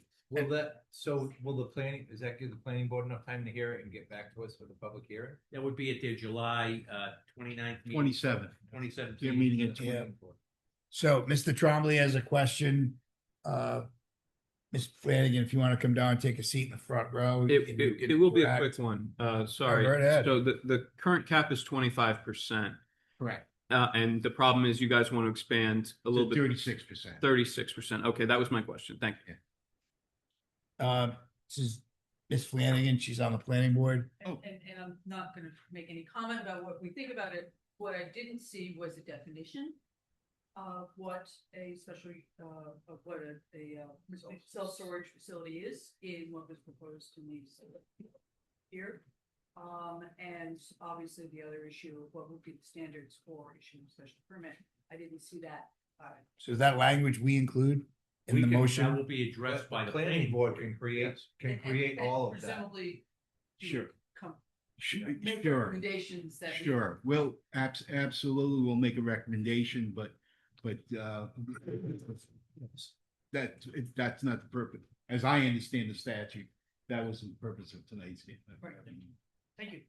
Okay. I will make a motion. We refer this to the planning board for their July meeting. for their July 27th meeting, and I would also make a motion that we set a public hearing date for the next regularly scheduled town council meeting In August. Okay. Advertising? Don't change. But I still got up. Now, give me enough time. If I wait. Statute is 3 successive weeks. No, don't wait for the planning board. Schedule it without the planning board recommendation. Then I Not- can do it for August. Yeah, notwithstanding that if the planning board might say, we don't recommend that you do this, here's why. The hearing would go forward without that. So automatically just advertising that. Correct, yes. Right, so it'd be on for your August 11th meeting. Correct. All right, so we have a motion and an agenda. We have A motion and a Sorry, second. Before I make a second, Mr. just Trombley. ask the solicitor, since these are two, since this is 01 and 02, we would have to have two motions and two for this, or was it, can just be combined? You can combine it all 1 and 02. Then I'll second Mr. Hanley's motion. All in favor? Aye. Thank you. Thank you. Good luck. Thank you. Have a good evening. Next, we have correspondence. No, you got 03. Oh, no, 03, missed it. 03, Chapter 12, Motor Vehicles and Traffic, Article 3, Stopping, Standing, and Parking, Section 12-66, Designated Fines, first reading. So what we're recommending is a fine increase from $20 to $50, and that shall be imposed for the following violations of this article: overtime parking, parking in restricted area, and double parking. Discussion. Oh, wait, I have the next page. Hold on. Parking in fire lane, parking on sidewalk, parking to obstruct the driveway, parking within 15 feet of a corner, parking with left wheels to curb, parking within 8 feet of a fire hydrant, parking in excess of 1 foot from curb, and parking on marked crosswalk or within an intersection. So the continues, a fine of what was $20, now we'll go to 75, shall be imposed for violation of a winter snow parking ban. Payment of fines set forth in A, B, and C above may be made in accordance with the provisions of section 12-64 of this article. A fee of $40 per hour shall be imposed for police detail cruiser. So what we're doing is basically changing all of the fine structure because it's been cheaper for people to break the law than it is to follow the law. Mr. Rego, question. Tony, they left out there is posted no parking, like when they do streets. Restricted area. Sandy? This is actually what came from, police chief. This was the list that came to you. The actual language, isn't it? So could we add posted, no parking, because right now you really don't have that in. When you post it, it's a restricted area, parking in a restricted area. What you could do is put posted and restricted. Yeah. Or could we add posted that? / restricted. Ms. Flanagan seems to have an answer or No, I something. have another question. Parking with the wheels to left curb. What Yes. about Washington Street and other one-way streets where you have to park on the left-hand side of the street? Well, that's legal. Okay. In other words, on that one, it would be if they are parking on the wrong side of the street facing up. So where it's a one-way, it's legal. I don't have any problem with this. It's just, I think we should have, some of them should be more expensive. Well, let's start. Parking and a foot away from the curb is not quite as dangerous as parking in a fire lane or parking in an intersection. Well, let's start with this and see if it changes. This was back in May. I'm putting it into ordinance form. You've approved this ordinance. Correct, and without an ordinance, the enforcement can't follow. Right. Well, because we're going through this process, if we need to make changes. You wanna make it. So, in my understanding, was this one of the ones that we approved at our budget meeting? Yes, well, we approved it earlier, but it has to be ordained. So if somebody had to receive the ticket for the $75 and was smart enough. What? No, and they went to court and said, show me that it's in the ordinance. It's not in the ordinance yet. So they would actually be innocent. Okay. So this is the process of the second process. We increased them once, now we have to put them in ordinance. Is that correct, Mr. DeSisto? Yes. So, Joe, again, Tony, would you say that we should put posted no parking where it's posted, or is restricted area because you post no parking, is that considered a restricted area? Yeah, I think restricted is fine, but if there's some concerns and you want to put the word posted in there, you can. Mr. Rego, add it. I would just say that, Go right ahead, make the motion. make a motion that we add, and posted no parking areas, no, posted no parking. We have posted no parking. Okay, is there a second? So it would say, it would be number 2, parking in restricted and or posted no parking area. I'm okay with that. That's correct, yes. Okay, So you're seconding that. and I am now seconding it. All in favor? Aye. Okay, now, is there an action on this in totality, all of it? Somebody make a motion to I'll approve. make a motion, we approve increasing the parking fines from $20 to $50. Second. All in favor? Aye. And then we need you to make a motion for the $40 increase for the police detail. We get the. What fine about for the Oh, fine? yeah, parking, yeah, Make a snow ban, motion, sorry. we increase the fine for parking and, for not complying with violation, the snow ban parking in the amount of $75 from $25. Second. All in favor? Aye. And John C. And I will make an motion that we add a fee of $40 per hour shall be imposed for police detail cruiser required because of violation of the parking ordinance. Second. All in favor? Aye. Okay. What about the C, payment of fine set forth? That's, we're not changing that. Okay. Next, correspondence. Anybody have anything in correspondence that they would like to pull for some reason? Now's your time. If not, is there a motion to approve correspondence? Make a motion, we accept and file the correspondence. Thank you. Second. All in favor? Aye. Old business, discussion and action regarding State Traffic Commission approval and proposal for the installation of 2 crosswalks in the vicinity of Crossroad Pub and the Market Street Pub.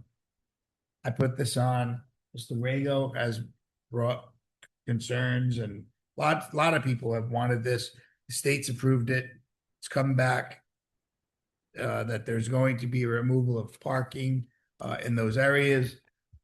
I spoke with via email with the owners of Market Street Pub.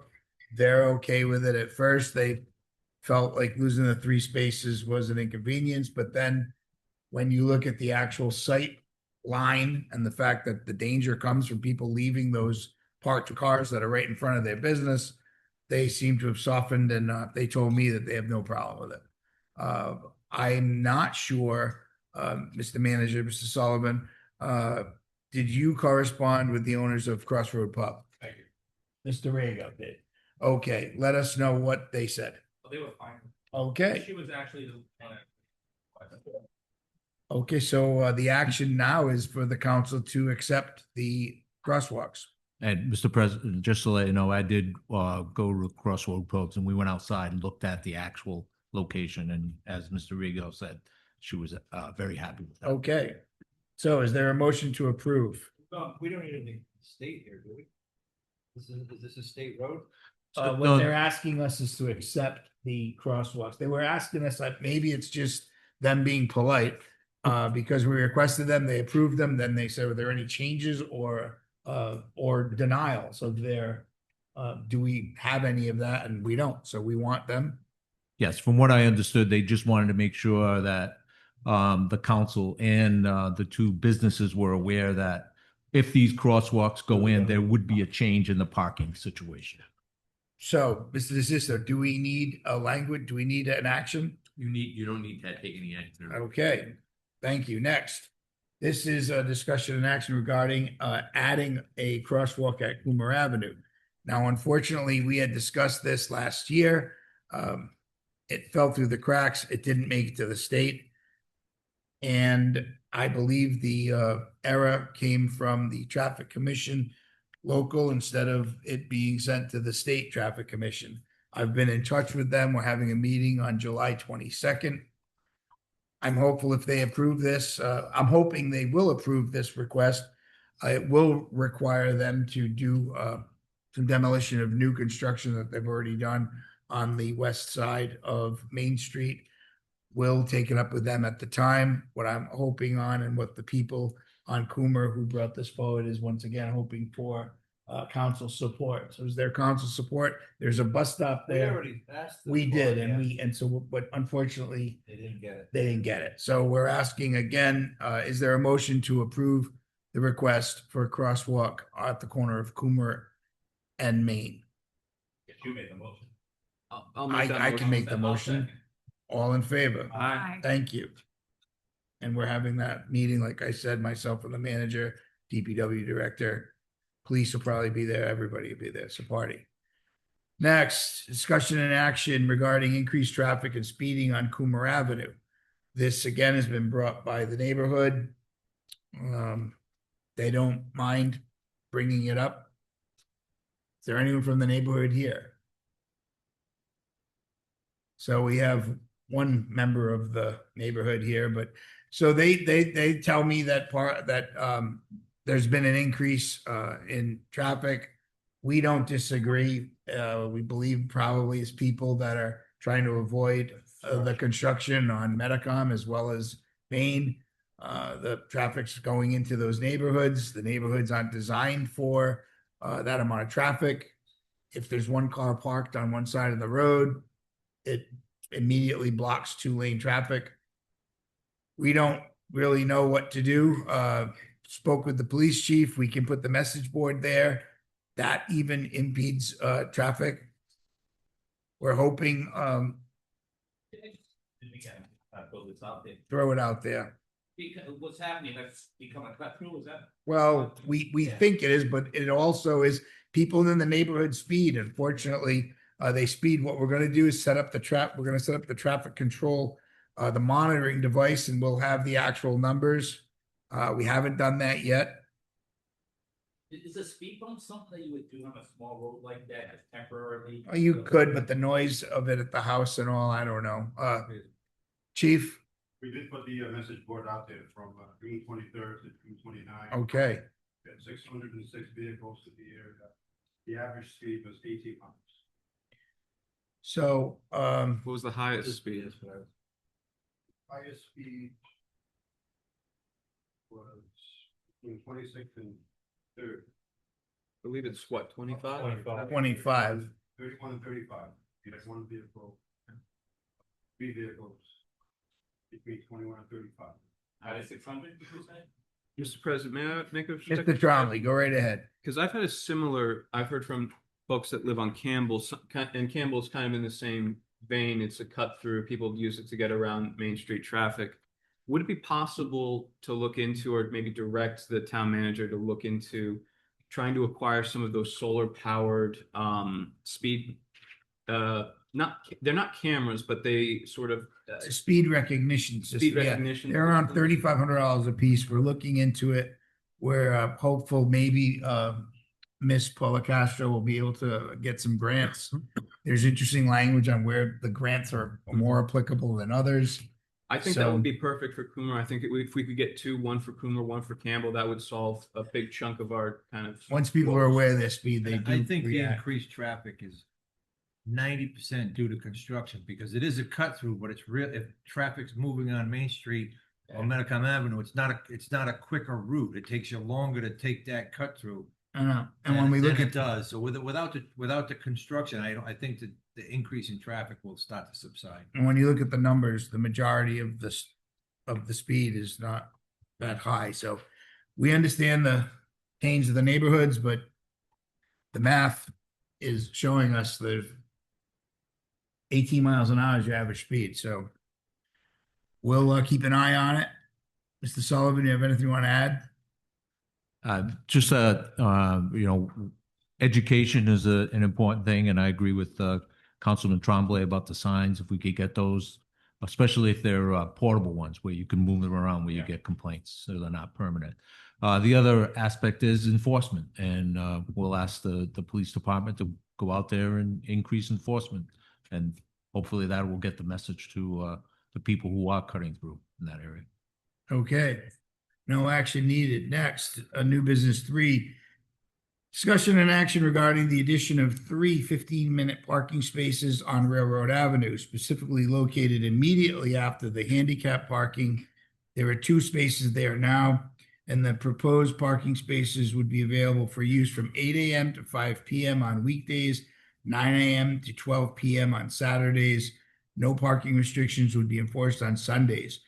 We have the capability to make the sign. I'm getting constant complaints of people trying to get into the post office. There are people parked there all day. This area has always been an interesting area. I think the majority of the people there are on the bike path. I don't know what else to do, but we want to start with this. Miss Hunt has told me that these signs can be made and put up within the week. I think we should do it. Is there a motion to approve? I'll make a motion, then I have a comment. Go right ahead. So I suppose it's more of a question for Mary, but do we have 15-minute parking stencils that we can stripe some those markers down? Not specifically, no, but we have the capability to make the signs in-house. I do like the signs, but not a lot of people read the signs. I know that for myself personally, and when I've been in that industry, I know that when you put something on the ground and that's where they're looking because they're trying to make their parking perfect. If we could get some stencils, some 15-minute parking stencils, have just paint, tattoo it. Really, I mean, I think that would help also with the intent of this. We can add Sure, that. we can look into that, and it'll depend on the condition of the parking spaces, what the paint looks like, but we'll have a look, sure. Okay. I'll second that. All in favor? Aye. Nice. I just want to make a comment. Go right ahead. And it's going to be enforcement too. I mean, when I came and parked today You're correct. at City Hall, there's vehicles that have been here all day. It's an And honest there's system. vehicles that have been here probably since 8 o'clock this morning. Last week. It's 3 hour parking and no overnight parking. So we're gonna have the police look at this a little bit better and So we're gonna I try think to. We can make all the signs and do everything we want, but if we don't enforce it, I who the hell's gonna listen understand. to it? I understand. It all starts with an honor system. So next we have NB4, discussion and action concerning Rhode Island Energy's responsibility for the cleanup efforts at the old power station on the east side of the bike path adjacent to the property at the bottom of Brown Street. What I'm hoping for the 22nd time in my life as a councilman, bringing this issue to them, they own it. It's disgusting. It's full of trash, more than you can even imagine. It's not like when we were kids. Mr. DeSisto, I think we're gonna have to take him to court. And they're gonna be working at the bottom of what street, the next one, where the substation is, Norbert Street. They're going to be down there. And they last year or 2 years ago, I think, Mr. Sullivan, we already had that meeting 2 years ago in your office. I think we're gonna have to sue him, Mr. DeSisto. You're up. You're at the podium. Well, I have a suggestion. Please. What I'd like to do is get a motion from the council to pursue the enforcement schedule that's set out in section 4-135 for public nuisances. I've discussed this with the building and zoning official, and what we'd like to do in the first instance, because the court schedule is much faster if we go to municipal court. Under section 4-136 through 142, we can get this matter in municipal court as a public nuisance because of the way that they're maintaining the property. We think that that's the best way to go forward on it. And that also gives the town the opportunity to file in Superior Court afterwards if this isn't successful. But this is a lot faster. If it gets to Superior Court, as you know from other cases, it can take years. This takes weeks. Anthony, who has the authority to declare the public nuisance in the town of Warren? Your building official. But I'd like to work with him on this so we can move it forward. Mr. Hanley, you got a motion for me? So you want the motion to authorize the building official to, what do you want the motion to say? Authorize the building official and the town solicitor to undertake the enforcement actions allowable under section 4-135 through 4-142. I will make a motion that we authorize the building official and the town solicitor to take action on the 4-35. 135. 4-135 through 4-142. 142. Thank you. I'm gonna second that, and we can just. Go right ahead. So doesn't Rhode Island Energy sometimes petition the council for different things? Yes, So we don't make that a condition like we did with the telephone poles. because they tell you that that's not what they're discussing with us that day. So then we say, okay, so let's have a meeting on this next time. And then Jacques comes back and says, oh, that person's on vacation. And then they do that enough until where it doesn't happen. And I'd say if it's a homeowner that needs a pole moved or something and we hold it up, we're penalizing the homeowner more than. This is a really unfortunate situation down there because the first time we brought this up, we were hoping for a cleanup and a park, actually. The vista of the Palmer River is right there. It could actually be a really neat spot if they take advantage of it. But right now, there's public dumping happening. It's just a mess. And they own it and we pay the bills and we need to have them be responsible for the property. You have a motion in a second, Joe? Yes, you do. Any more discussion? All in favor? Aye. Thank you. Next, Mr. DeSisto, you sat down. Discussion and action on petitioning the state to begin the necessary procedures to open the watershed to the Palmer River, the Barrington River, 100-acre cove for shell fishing. When I was a kid, it was clean enough for us to shellfish. Actually used to go there with Mr. Coelho, who was in the room. And I still don't understand the water's cleaner and why it's closed. I'd like to get an answer. I'm trying to actually wrap up things that I've been dealing with for 22 years on this council that have never been heard from the state or from the energy sources. I know you want to dig into this one. Yeah. So what I do is you recommend that, file a motion, adopt a motion requesting that the DEM director, Mr. Gray, Terrence Gray,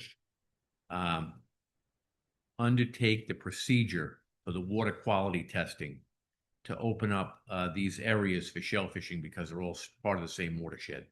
I mean, this is a huge economic development, and it must be paved in there now.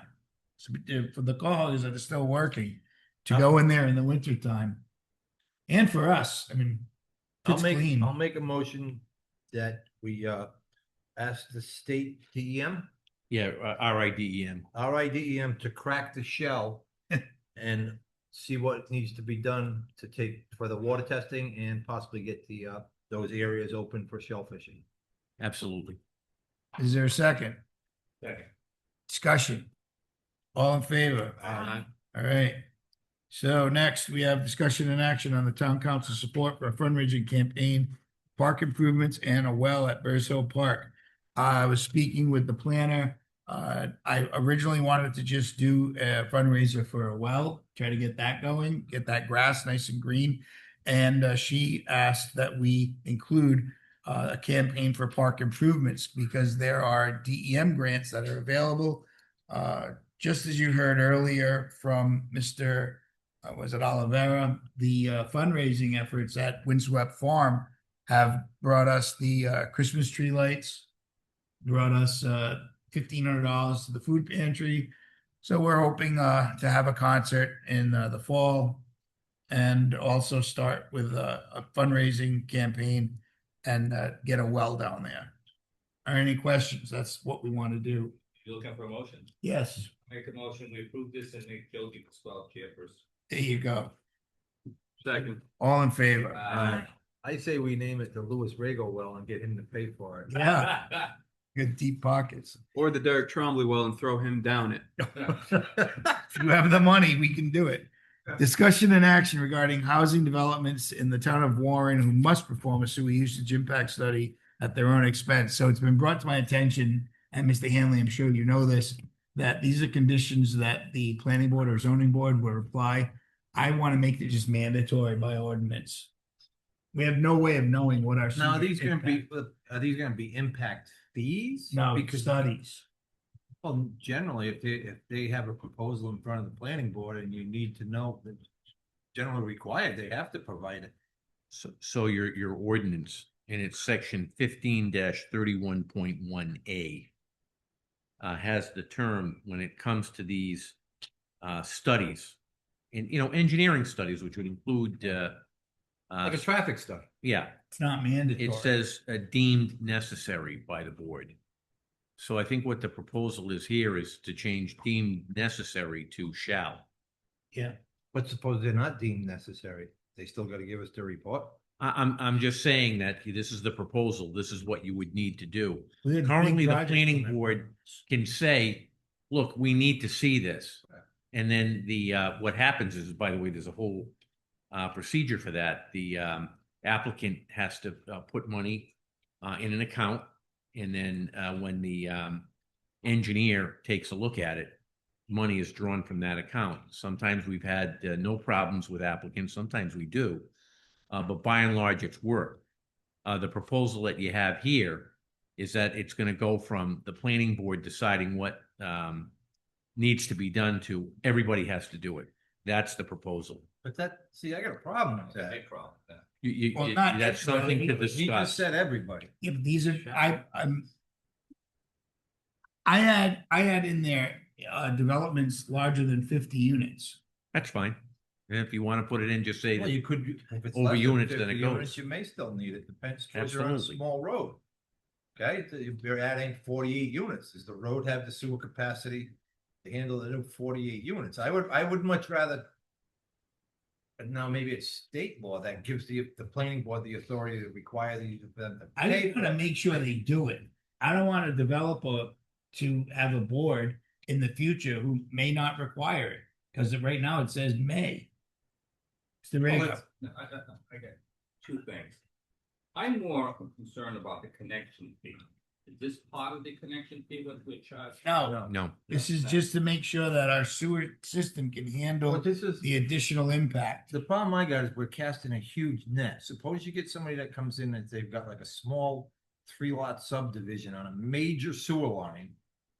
You're gonna make them pay. No, then it's for- okay. No, not according to, I mean, I said under 50.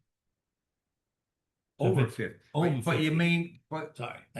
I think it's better discretionary, maybe beef up the language that says they have to pay for it.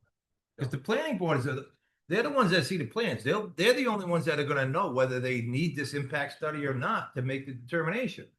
Not everybody is gonna need to provide one. Not everybody needs to provide a traffic plan. So I think it's discretionary at the board because they're the experts in this and they should know what they need and what they don't need. I don't think we should make people pay for things that we don't need them to pay for. But how do we know our capacity? The planning board is the one that says, hey, you're doing this and we have questions about the sewer, give us a sewer impact What study. if they don't want it? What Then if- they don't get approved. Then their application gets But denied. it's not mandatory. If the planning board asks for something and they fail to No, I'm- provide it, they're well within their rights to I'm deny saying- the application. I'm saying, what if the planning board doesn't require it? Because that probably the only reason they're gonna do that is because they don't need it. Mr. Rego, Joe, I think you have good intentions, however, like John said, I mean, I remember years ago when they developed Bank in Newport, they did a traffic study. And it was a short term, time afterwards, Neil Swift came in front of us, and they made him do a traffic study, so. I'm not asking for traffic study. That's not my point. Our But sewer- my point is, if it's repetition, Our sewer treatment facility is getting taxed heavily. oh, absolutely. Okay, we have potentially 3 major developments that are coming into town. You're looking at addition of maybe 3,000 units. So for each of those, they probably. It's a no-brainer. Those 3 big developments are gonna have to provide a sewer impact.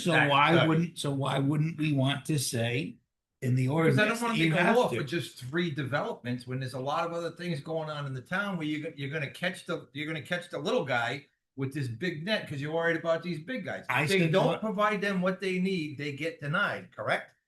If the planning board has a reasonable request and asks for a sewage impact study and a big development like the ones coming in says, no, we're not gonna do it, isn't that 150% grounds for denial? You can deny, yes. But what if you have a board that is pro-development, doesn't even ask for it? And then you've got to start appointing better members to the planning board. But then it's too late. Joe, is there kind of like, could we kind of compromise with like anything over 100 units? Would that be a? Sure, I just want to make sure, and we happen to have our wastewater treatment. Let me make a suggestion. Why don't you have it so that myself, Ms. Policastro, Mr. Cabral, speak with the sewer department as to what they think an appropriate cutoff would be, and we can come back to you. That's great. That's good. Okay. Okay? Yep. Make a motion. Do we need, continue?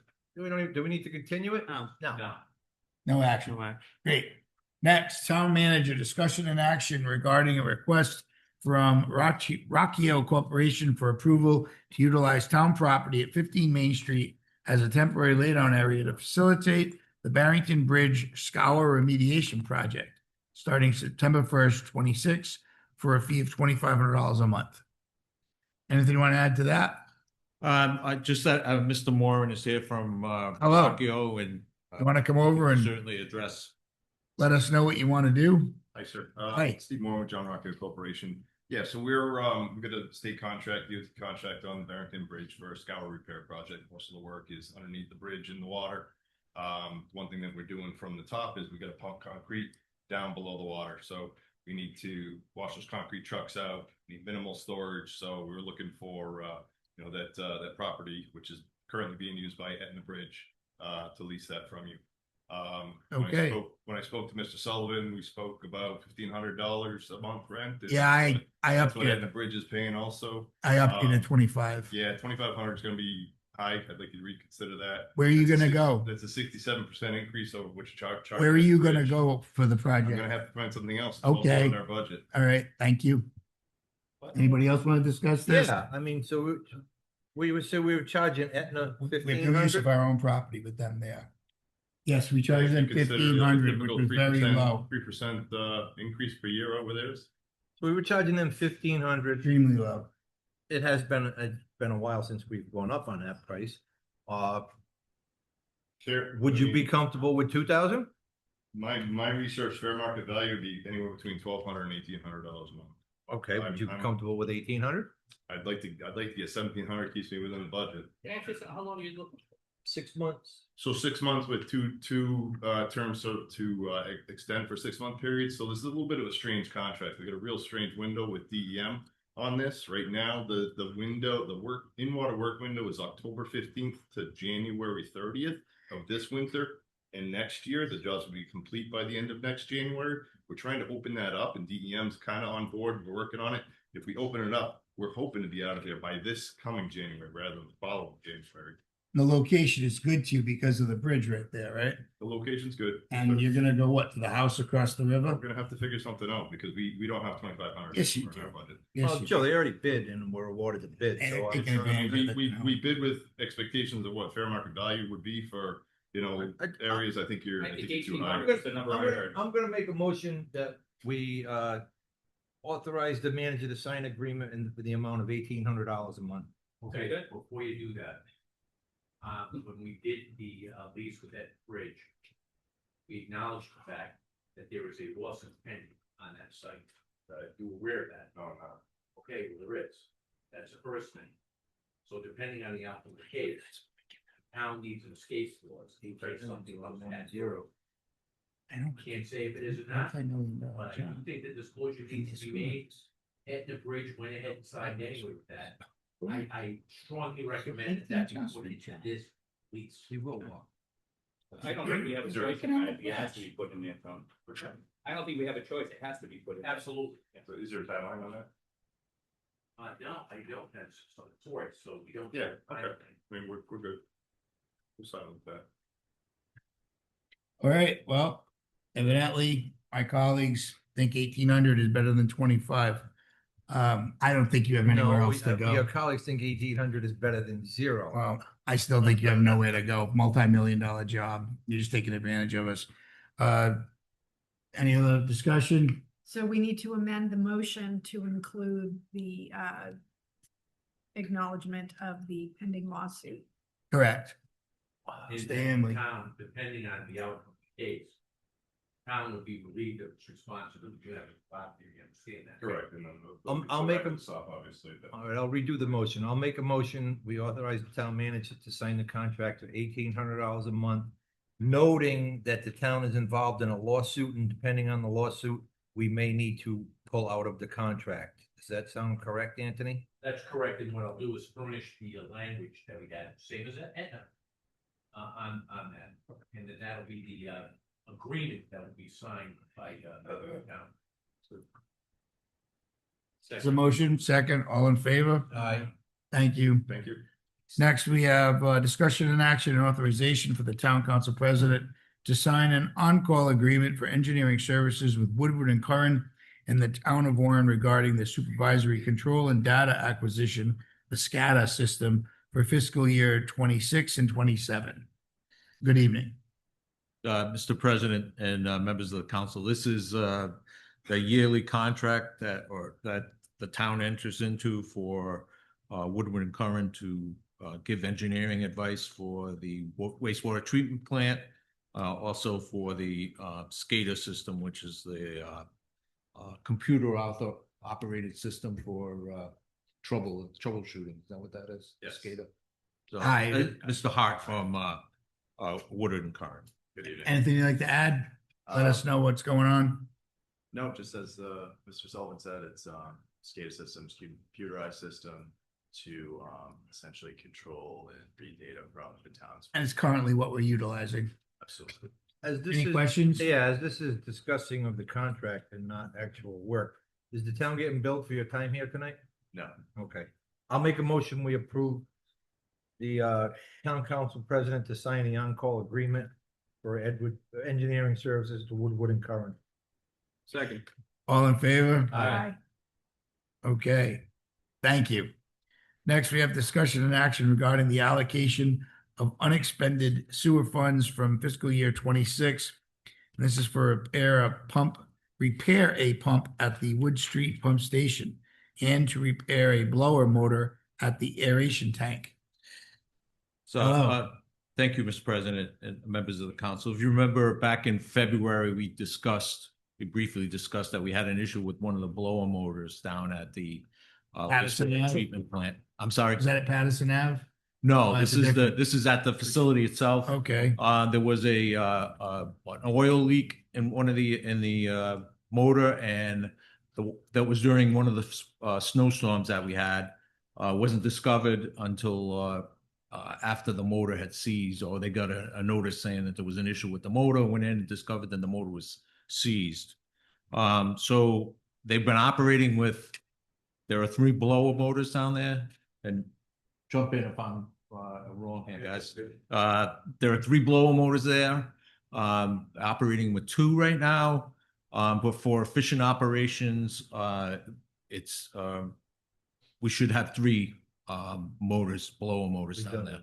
All right, so we have the funds for this? So what I would like to do is, there's, in the current budget that we have, there's $17,000 remaining in the operation contract line. I would like to use that money.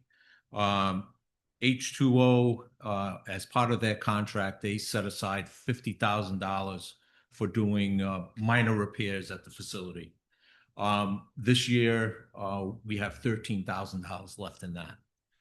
They will give us that money back. We'll use that. So that's $30,000.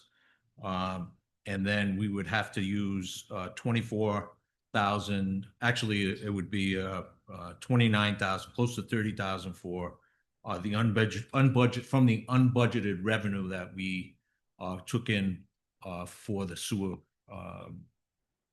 or the wastewater treatment when we increased sewer fees last year. So that's coming from that. And is that a specific account, Mr. Marshall? Sewer fund is its own fund, so. It's all. So that's where it's, so it's like a general fund at the sewer treatment, Yeah. for the sewer treatment. Okay, so Yeah, I mean, the money's been we've got found some- and all the money is coming from sewer related budget items to pay for sewer related repairs. Correct. Okay. I'll make a motion, we approve, the funds to repair the pump at the Wood Street Station and to repair the blower motor at the aeration tank. Mr. President, could I just go back on that? Go ahead. That's just for the blower motor. Okay, Yeah. so, And the other item with the blower motor is that let's it's, just deal with one at a time. yes, So- so the blower motor, it's a sole source. The company and I believe I gave you. my Let's kind of Capco, with the Capco. memo. so the blower motor is around 60 grand. Blower motor is 54,000 altogether, 54,500. Okay, I'll make a motion that we approve. John, where did that, look.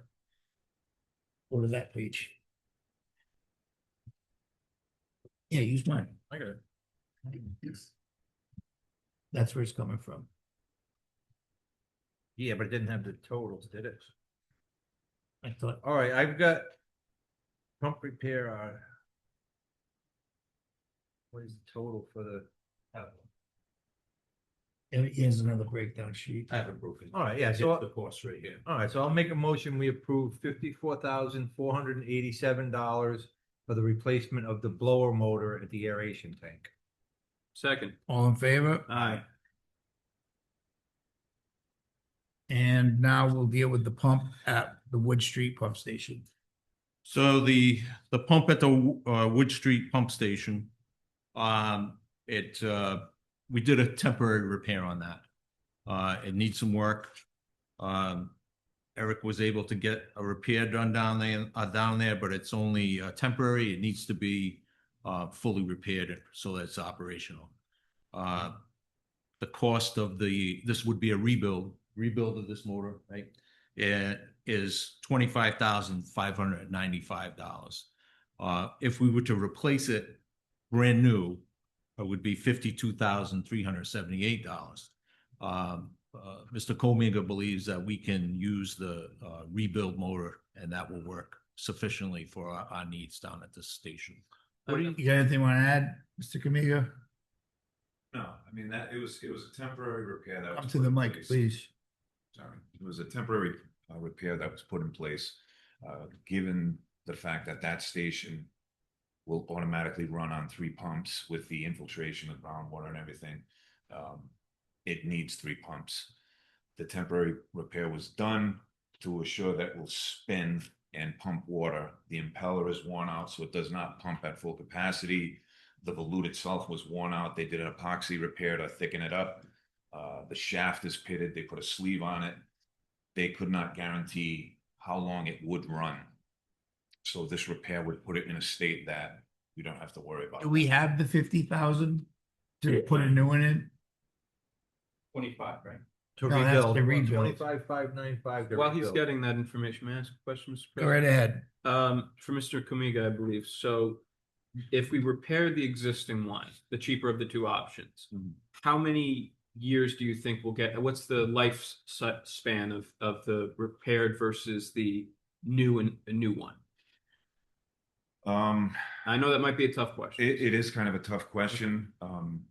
Wastewater is, you know, it's pretty corrosive, and, you know, for me to say, you know, this repair will buy you 20 years, I can't say that. I believe a new pump, we would be in that situation.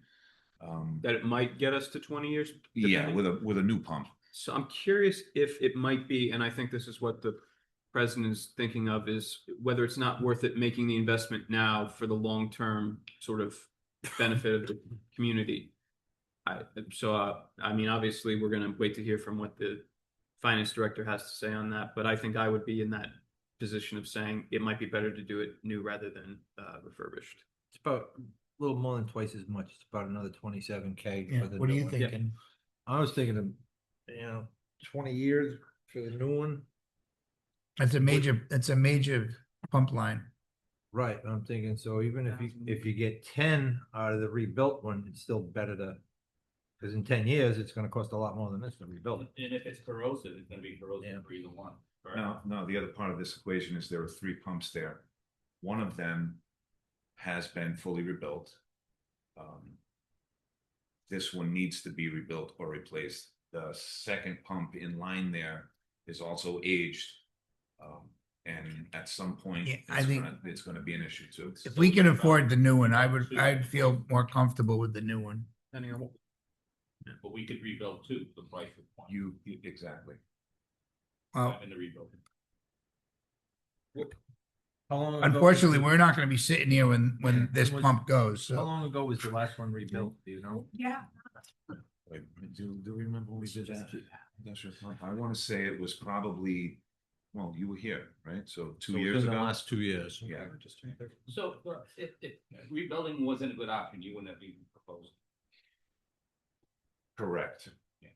I think he's being frugal. He's showing us our options. I mean, the truth of the matter is the whole station needs to be redone. The study's been done and shovel ready. Yeah. It's just a matter of. $1 million. to Do that, and it's one of our biggest pump stations. And that leans me more towards the rebuild. Yeah. The whole thing's gonna be rebuilt. I don't really want to force the issue. If we have the money, my opinion is to spend the money, because even if they build a new station, they can take the pump out and they're not gonna throw it away. They're gonna put it right back in. Yeah. I know that the station's never gonna be rebuilt in my lifetime, because the town doesn't have the money. So, My issue is not today, my issue is tomorrow. And what we're gonna be facing. It's true. There are gonna be other areas of the school. is there a way for us to know if we have the money? Does anybody? Oh, we have the money. We have the It's money. in that, It is. it's in We that have money. balance. It's in that money, remember how we All right. collected more? I because make- we There's didn't collect? gonna be other issues. All right, I make a motion that we buy a brand new pump down there, so at least we have 1 out of the 3.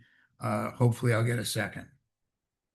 So just a quick question Go before right I ahead. second that, so this pump station can operate with one of them being down, can operate with, how does it, I guess this might be a rudimentary question, but if we buy a new pump, and let's just say the old one that we know hasn't been rebuilt but is aged goes, and so does the one that we repaired, can it still function in its capacity? No. So if one goes down, it can function, but if two go down, it cannot. So if one pump goes down, just knowing that, like I said, we have to move a lot of water through that station. Yeah. We need all three pumps. So it puts that area of town at risk. Okay. Now, in terms of, how long would it be down? The new pumps, there are pumps that are designed to fit right into place where these Worthington pumps go. It would be a minimal installation, time-wise, to go with a new pump. They don't make these Worthington pumps anymore. These newer pumps will fit right in. Interesting. Okay, thank you. You're giving me a good information. I'll second the motion because I do think it's a worthwhile long-term Can investment. I answer the question? You can't, go right Would you ahead. rather have one new pump or two rebuilt? I think it's important to have all three of those pumps functioning. So if I had a choice, I would go with two rebuilt. Just knowing that three pumps are gonna run. That's where I'm going. Is that what you're requesting? I didn't know if that's what you were requesting. No, but if you spend all the money. you No, can't what rebuild. Louis is saying is. No, I understand, but I wasn't sure if that What Louis wasn't an saying is, option. we buy a new one, we buy a new one. I understand We that. rebuild one, we can rebuild two if another one goes. But I wasn't aware that that was an option. I thought we were being presented a scenario where one's basically shot and it can be rebuilt. That is what we're being presented. Well, if it's totally shot, again, I know how equipment runs and I know that some things are better to buy new. And I just think three pumps there new would be better than I'm gonna tell you haggling. that I would love to see two new pumps put in that building. I mean, if we charge that guy $3,000 instead of 1,800, we'd have your pumps right there in 10 months. You only have to put 2,500 with the 3,000. Should have added more. Like they're gonna find another lot next to the bridge. Could we Please. just get, back it up and get the numbers again? I'd like the numbers for One pump? rebuild. I've got it here, Kerry. Rebuild was 25,595 and new was 52,378. And do you need two rebuilt? Like I said, the one that is on the temporary repair is able to run, but it's not gonna push the amount of water that it should. All right, then I agree with with the proposal of rebuilding two. I didn't realize that's what you were asking. But at this point, when he's only Only asking for rebuilding one, so we'll one. do one, at least we And know we- that. When the other one starts to let go, we can rebuild that one, and we're still out of it cheaper than buying one new. All right, I don't know. Again, I'm in the minority, I guess. Well, you got a motion and a second on the floor. Correct, but discussion, is taking hold. I mean, Let me say this. please. Just because it's new doesn't mean it's guaranteed to outlast. You can buy a brand new car and have problems, so there's no guarantee. One would hope. I right or wrong? Probably have a warrant. You would hope, you would hope. Again, I question, do two down there need to be rebuilt right now and you're only asking us for one? I think, I think we asked for one only because of the price, the 25,000, but. Here I am willing to spend the 50. And I believe there's a council support. So if you need two rebuilt, I say go for it. Yeah, well, then absolutely. go for it. Oh, I'll amend my motion. So, yeah, but I think that we. Why wait for it to break? Yeah, but if they felt that that was the case, they'd be in front of us. I think that use a little caution and take it one step at a time. I disagree. So I'm not convinced on You're- what they're asking. You're They're asking for the you're- least amount of money, You're asking the question, if we have any money, but they're asking for the least amount of money. and that's the right thing to do. Not when they tell me three pumps are They're added. asking, two they're need to asking be for what they replaced. need right They're now, asking for not what what they they need would right want. Are you guys asking us for money because you think we're not gonna give you any? Or do two pumps need to be rebuilt? Two pumps need to be rebuilt. Okay. So I am being frugal, Okay, so I'm going to rescind my motion. I'm gonna make my motion that we have, do I need a motion to rescind my motion? You withdraw it, the second has to withdraw it. I'll withdraw. And I make a motion, if we need two pumps and that station runs it with two pumps, take the 50,000, rebuild two pumps. That's my motion. I will second that motion, but just to do some back of the envelope calculating, so can you get the pump repair estimate for repairing rather than replacing? was 25,595. That's correct. Do you think that would be just doubled in the event of replacing two at the same time? When they take that other pump apart, Mhm. maybe it's not as bad. Maybe it doesn't need a new volute. Maybe the impeller's okay. Until they take it apart, you Assume won't the know. same. What I can tell you is that pump that we're asking for now for the rebuild is in really bad shape. So I would imagine it's either gonna be equal to or less than that amount to do the second pump. So I believe if I'm doing my mathematics correctly, and I might not be because I am a lawyer and lawyers can't do math, but I believe that amount would be 51,190. So I would, I think I'm comfortable with making that investment to try to make sure that this pump station stays operational. I think it's a worthwhile investment, so I seconded it, so I'm ready to move forward. All right, is there any further discussion? I just think we should take it one step at a time, knowing the financial situation that's coming down the road. And so I would say that when it needs it, we're gonna be here, but I don't think that we need to do it right away. And financial situation's coming down the road, $1.4 million. I mean, I know, but I'm still trying to focus on if two pumps go down, the station doesn't work. The second pump needs to be replaced. yeah, but you got three. One's good. One we're gonna rebuild, so we'll be waiting for one. To One break, and then they're in front of break. us saying the station isn't So working. what I can tell you, Lou, is I'm gonna move. Unless I'm missing something. in a rain event, Yeah, if we're not using three pumps, that station will back up. The wet well will back up to the point that it comes over the floor in the basement. And then it starts backing up Market Street, Child Street. all of We those don't want things are that. way. No. That's on two pumps in a significant rain event. They will not keep up with the flow. okay.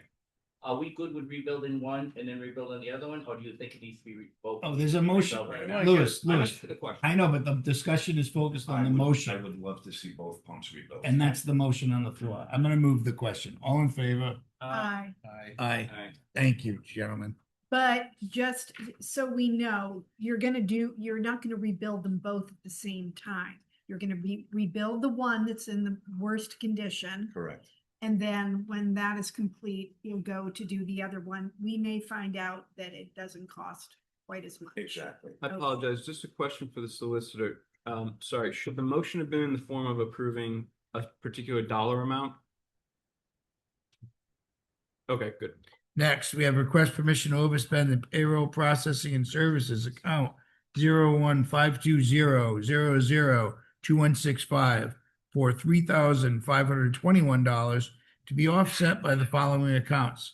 Assessor outside services account 01560072040 in the amount of $2,768 and town manager clerk's overtime USW account 01560001040 in the amount of $753.09.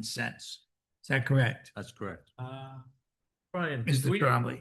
What, That's just not what I have on my agenda. 75309? No? No, I have 754 even. Oh, I'm 75309.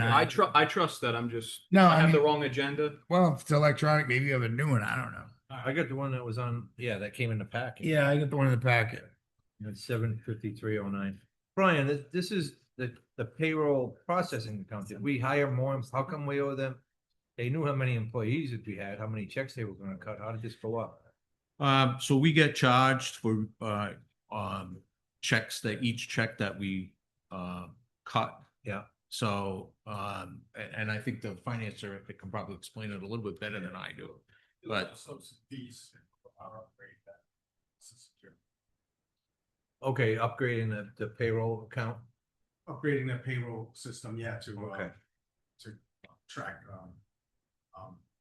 time and attendance. Okay. Is that the major increase? Is that what it is, the time and attendance? Because I thought last month we increased that also, didn't we? Yeah, I think we did. We did. Yeah, it's been running high, so. All right, so is there a motion to make this correction? Motion. I want to second the motion. Discussion, go ahead. Just Gary, if you could just, when you have a chance, let me know if not today, but. Okay. All right, all in favor? Aye. Next, request permission to overspend in the police disability expense account 01540 for $1,025 to be offset by the following account: police retention and accreditation bonuses. This is account 01540001055. Any questions? Make a motion to approve. Is there a second? Second. All in favor? Aye. Next, we have request permission to overspend in the town hall expenses account 01560032010 for $11,670. And the government center operations expense account 01510032010 for $10,412. Both to be offset by the following account: shared services attendance premiums, and that's account 01510000235. Are there any questions? This is mostly utilities. Utilities and, monthly bills that we hadn't paid. We had some extraordinary bills here in the town hall this month. All right, I'll make a motion Yeah. to approve. Is there a second? Second. All in favor? Aye. Okay, page 11. Number 7, request permission to overspend in general office expense account 01550002010 for $3,863, and the field maintenance account 01550002315 for $1,406. Both to be offset by the following account: Public Works foreman salary, account 01550001045. Make a motion to approve. Is there a second? Second. All in favor? Aye. And next we have the request permission to overspend in the sewer plant operations account 20570002375, and that's for $28,312. Mr. President. Yes. Can we, that you approved in May, you authorized us to overspend this account by $50,000. That 28,000 is part of that $50,000, which we will have a total for you next month as the final bills from sewer. So this is included in the amount that It will be, yeah, it will, paid by the 50,000? it will be included in that Covered by 50,000. that? Yeah, so this shouldn't have been on the agenda. Yeah, so it doesn't make sense, so we'll just scrap it. Yeah. No action taken on number 8. Okay. Finance Director, revenues and expenditures. What? I am? Yeah. They, I'm doing the one that came in my packet. right, they amended it a day after and she sent it to me. Oh, no, you have to send us a hard copy. I'll give it to us. I'll leave it on the counter. Sorry about Is, that. is that the hard copy that I have right here? Here. Well, we're at the end now. Well, Well, fortunately, everything was pretty close to, these were just math corrections. So Mr. Trombley, you were right. Next we have, which one are we on? Finance Director, Mr. President. Oh, so we made it through? We made it through with our town manager, but Yeah, we're at number 8 is the one we Yeah, just. nine. No, that is a new agenda. So we've got 9, 10, and 11. from Yeah. the Manager. Oh, gee. They gave you a lot more work. There's a new agenda that you're not even aware of.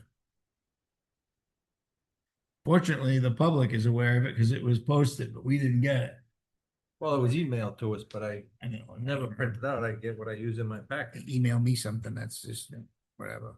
Don't normally miss by 3 I'm days. not gonna- I don't have a printer. Okay, So number 8, we did number 8. did number 8. They're 9. Request permission to overspend in field maintenance. Joey, I'm sorry, but We I just think did that. Number 8 was the old, Yeah, we didn't do number 8 on this this one. is the new agenda. We did number 8 on the old agenda. That was How sewer different plant. is this agenda? Do we need to start from the beginning? Does anybody know this? I think we were good up until we got to 5 8. and 6? All right, so 5 and 6. Let's look at the new agenda.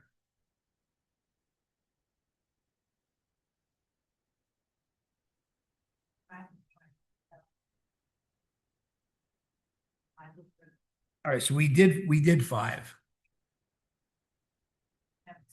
Number 6 is the town hall expenses, which we did. We did that one. Okay. Number So now 7 number is. 7, Number 7 is Public Works for the general office. did that. We did that. okay. We need And are to the do- numbers correct? Sandy just said, I think was the wrong number, but it's just that. 6. Remember 6. Yes. Number 6. Request permission to overspend the town hall expense account 0156003210 for $11,670 to be offset by the following accounts. Attendance premiums account 01510000235. Motion. Is there a motion? We have a motion. Is there a second? All in favor? Aye. Okay. Now, number 7 for the $3,863. Is that all set? Is number 8 all set at $10,412? Okay, number 9 at $1,406. That one we didn't do. We didn't Okay. do 9, 10, or 11. The new number 8. We didn't do new number 8 either. All right, so new number 8, that's where we start. Correct. Okay. Request permission to overspend in government center expenses, account 0151003210 for $10,412. And this is to be offset by the following account: attendance premiums, account 0151002135. Mr. Hanley, I'll make a motion to approve. Mr. Trombley, Second. Ms. Cronin, all in favor? Aye. Next, we have request permission to overspend in field maintenance account 015500022315 for $1,406 to be offset by the following account: Public Works Foreman Salary Account 0155001045. Motion to approve. Second. All in favor? Aye. Next, we have request permission to overspend in the police training account 015400002295 for $3,500 to be offset by the following account: police retention and accreditation account 010540001055. Motion to approve. Second. All in favor? Aye. Next, we have request permission to overspend in the police general and office expense account 015400002010 for $2,760 to be offset by the following account: police retention and accreditation account 015400001055. Motion to approve. Second. All in favor? Aye. Thank you. Finance Director has handed out the revenues and expenditures. Is there any discussion, anything anyone wants to talk about? So I just want to say, and I already mentioned, Gary, if you could maybe for next month, put together a little report of where on revenue we big increases and on the deficit and what the big, just point to them. Does that need to be in the form of a motion? If so, I'll second it. Yeah. I'll second it. Any discussion? Okay, all in favor? Aye. Next, we have the cash balance report. Oh, no, discussion on report from department heads regarding line items that may go over budget. Oh, you're back on the old agenda. Yeah. I'm on the road. Kerry, give me that. Revenue expenditures, cash balance report, and now we're done. Thank you. Department of Public Works Director, discussion and action regarding street paving services bid. Ms. Hunt, come on down. Good evening, everybody. Good evening. Good evening. So we put out a request for proposal on June 24th for paving services in town. We received 6 bids back. The most important part of these bids, which may not be in your packet, I don't know if you got the full slate of bids or not, but I do have a breakdown I can share with the council. Based on line items, it's a little easier to understand for us based on the line items rather than the total for the bids, because the bids are not specific to areas yet. We are asking for pricing on individual line items associated with paving. We were given those by 6 different companies. We are able to now use that information to calculate what we are able to pave based on the pricing that they gave us. So there are some bids that are well outside what we are able to cover. Some that are certainly workable. The three that I would suggest, Pawtucket Asphalt Services, they came in at the lowest rates. I have no reason based on the information that they gave us to think that they would be a bad choice.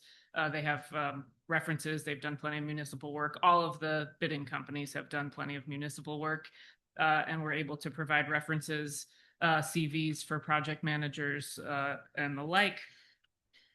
So the three that I would recommend based on the bidding process would be Pawtucket, Miozy, or D'Ambra, were the three that I went through and looked at. The breakdown for the line items was relatively comparable. Pawtucket came in. Again, the numbers for the totals are not based on specific projects. We will use their numbers to determine what we're able to D'Ambra do. is what, 353? 353. Pawtucket comes in at Venegro's at 319. 321. Juniors, they're good. Which one? Venegro? Or yeah, they just provided fewer references.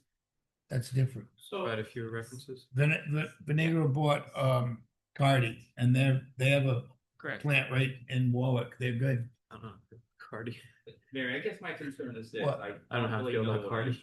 Well, they're out of Yeah, what business. what are we approving if we the don't plant have a is there. specific Yeah, I got it. project? So what we needed to get from the paving companies was pricing for paving, Okay. not of a specific area. We need to know, what are you going to cost us per square yard of paving Okay, so to this is- simplify it. So this is like per, I'm just gonna pick, I know it's not per mile. But say it would be like, this is what it would cost per mile or whatever. it is, Close, yeah. 100 Yeah, that's a good 100 yards, yeah. 150 yards. Exactly. So that way we can take that, look at the roads in town based on the study, based on the actual condition, based on, resident feedback. Yeah. Use these numbers to determine which company we can stretch those dollars the furthest. We have 200,000 set aside from our own budget. We have about 60,000 in grant funding from the state. So we're looking to find a company that we can stretch those dollars as far as we can to pave as much area as possible. All right, so we need to award it to one company, Anthony? Is that what we're doing here? I think that's what you have to do. Yeah. Okay. Sponsor bidder. Mr. Rego. A couple of questions. So what is this based on? Is it based on 1 mile, 2 miles? No, it's based on the Rhode Island DOT standard specifications for road and bridge construction. Basically, the numbers, the numbers that you're looking at on the bid sheet are for comparison purposes only. It's not based on a specific stretch of road or area. Okay, so, does it matter if it's, and we've talked about this, grinding 20 feet of road? Right, that's included in the line items that they gave us in each bid. So is there a minimum amount that they can grind and pave, or? Not that I've seen in the proposals. I think it would be what we present to them. These are the sections that we'd like you to cover. Right. And then it's based on either the linear feet, square yards, tonnage of asphalt for each section that we present to them. And we'll have to do that math ourselves, essentially. We'll work with the contractors And to it's determine. it's the thickness of the binder as well as the thickness as the top coat. Pawtucket Hot Mix has done a lot of work in Warren. I know they're the ones that did my sidewalks. Yeah, they were good. When they did company. the historic area sidewalks, so I think they're the one that did most. I was hoping. Yeah, they Wix have a would be plan as better. well. I'll make a motion, we award the bid to Pawtucket Hot Mix Asphalt Inc. Second. All in favor? Aye. Thank Alright. you. Next, we have page 12. Dun, dun, dun, dun. Building official, Mr. Cabral. You want us to have a discussion and action on rescheduling the date and time of all future housing court hearings. Yeah, so for efficiency, with our municipal court and our housing court judge, which is the same person, as well as our associate solicitor, the third Tuesday of the month would work, where we would have, the municipal court is held from 5 o'clock. And then at 6 o'clock, we will have housing court. And then after housing court is historic. So our judge will be able to sit for the housing court, for the municipal court and housing court.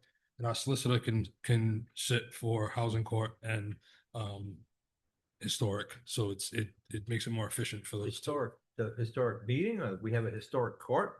historic district. So All right, so historic district, okay, all right. Sorry.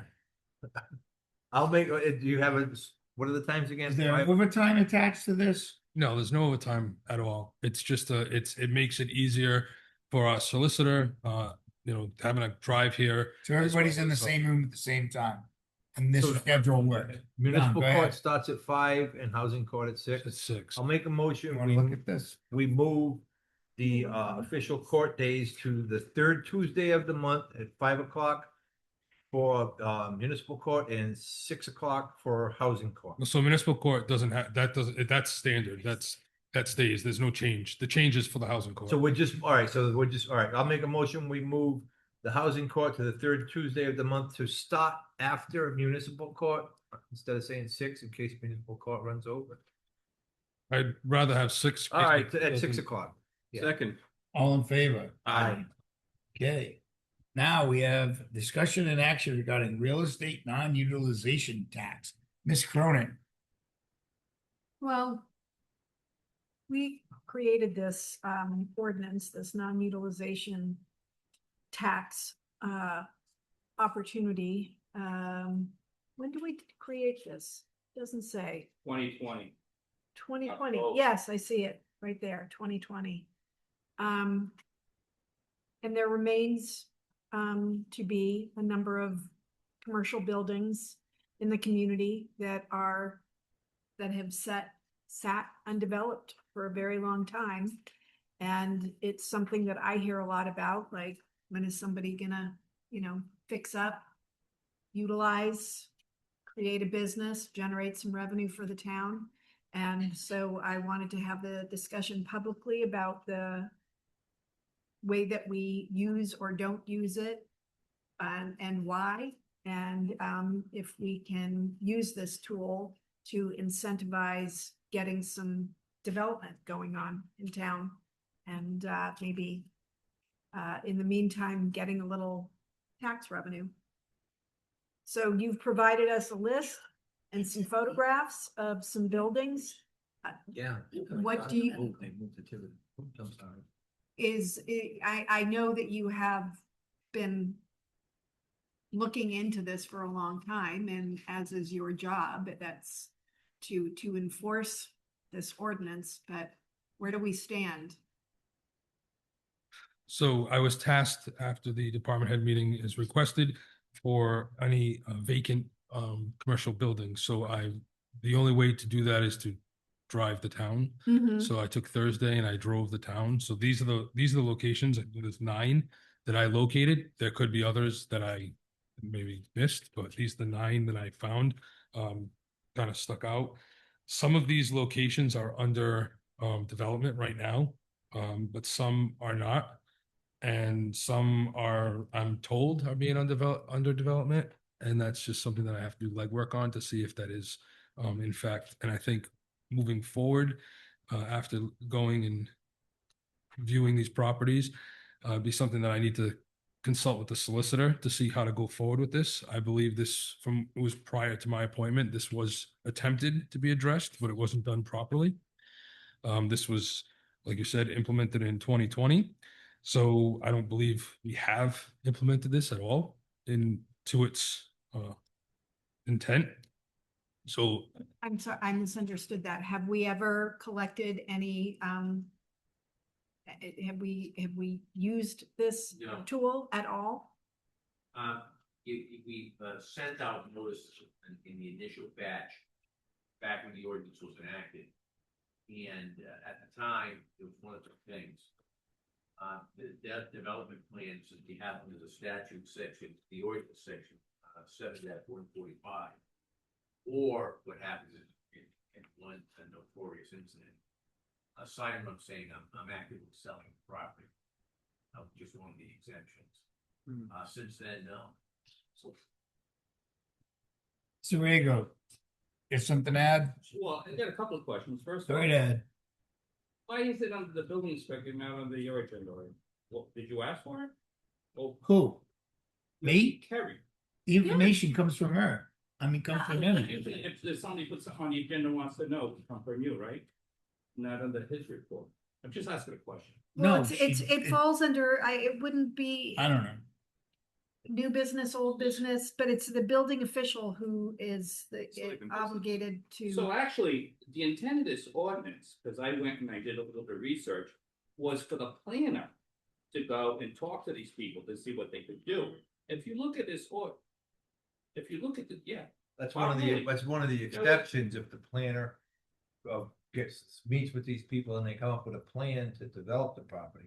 What I said, what the intention was for this ordinance was to give the planner a tool to go and talk to these people. That's what I said. As a matter of fact, Joey was against this. You voted against this. Sure, I did. But when you look at the ordinance and you look at most of these properties, It made sense. they're all pretty much all of them are for sale or That's- some type of That's one of the exceptions, that as long as they're marketed by two realtors, then they're not subject to it. So I'm Listing the just property, trying to should find we- one violation here. Well, let's talk about the building that is formerly the Second Story Theater. So nothing has happened with that. I know a lot of different groups and organizations would love to do something with it, but the property owner is waiting for some unrealistic pie in the sky amount of money. So this prime location, basically built out, ready to go, turnkey kind of operation, sits there, and our community is without a place to hold to have a theater. And there's restaurant and bar facilities in there as well. So because some out-of-state property owner owns this property, we have no recourse. He can just sit there, he can just own it and just. Is it advertised for sale? So yeah, so that property is advertised, and as everyone who's been around Warren and knows when it used to be in the early 2000s, what it was, a Second Story Theater, and then when it just got its recent revitalization that ended very quickly, that property is a very large property, and it holds a nice footprint for development. But in our ordinance, is it a violation? Not, if you read section 2, That's right. and this is actively marketed as one of the exceptions So they- where they are Where not they- subject to it. Exactly. So And it do says- we need to change this ordinance? Is so this it state gives or us- town? Town. This is town. We created this. So do we need to change the language to make it a little more, to make it More work tooth. for us? Some tooth. Give it some tooth. I guess my question is that the intent was to have the planner reach out to these people, and we haven't had that done. Why don't we, instead of having the building inspector go out to these people, have the planner talk to these people to see what their plans are? To me, that makes a lot more sense. Under section 7-146, the first step is the building official determined that the non-utilization tax should be imposed. Then after that, once that's happened, the town planner would go to ask the property owner, A, whether or not it's being marketed in good faith, or 2, whether or not there's a development plan to rehabilitate the building so that it can be occupied. That's what the process is on this. Let me recommend 2 things here. First thing is go ahead and proceed and send out the notices, although I've got to tell you that there was litigation that the town was not party to in regard to the Second Story Theater building, which involved mortgagee and the property owner.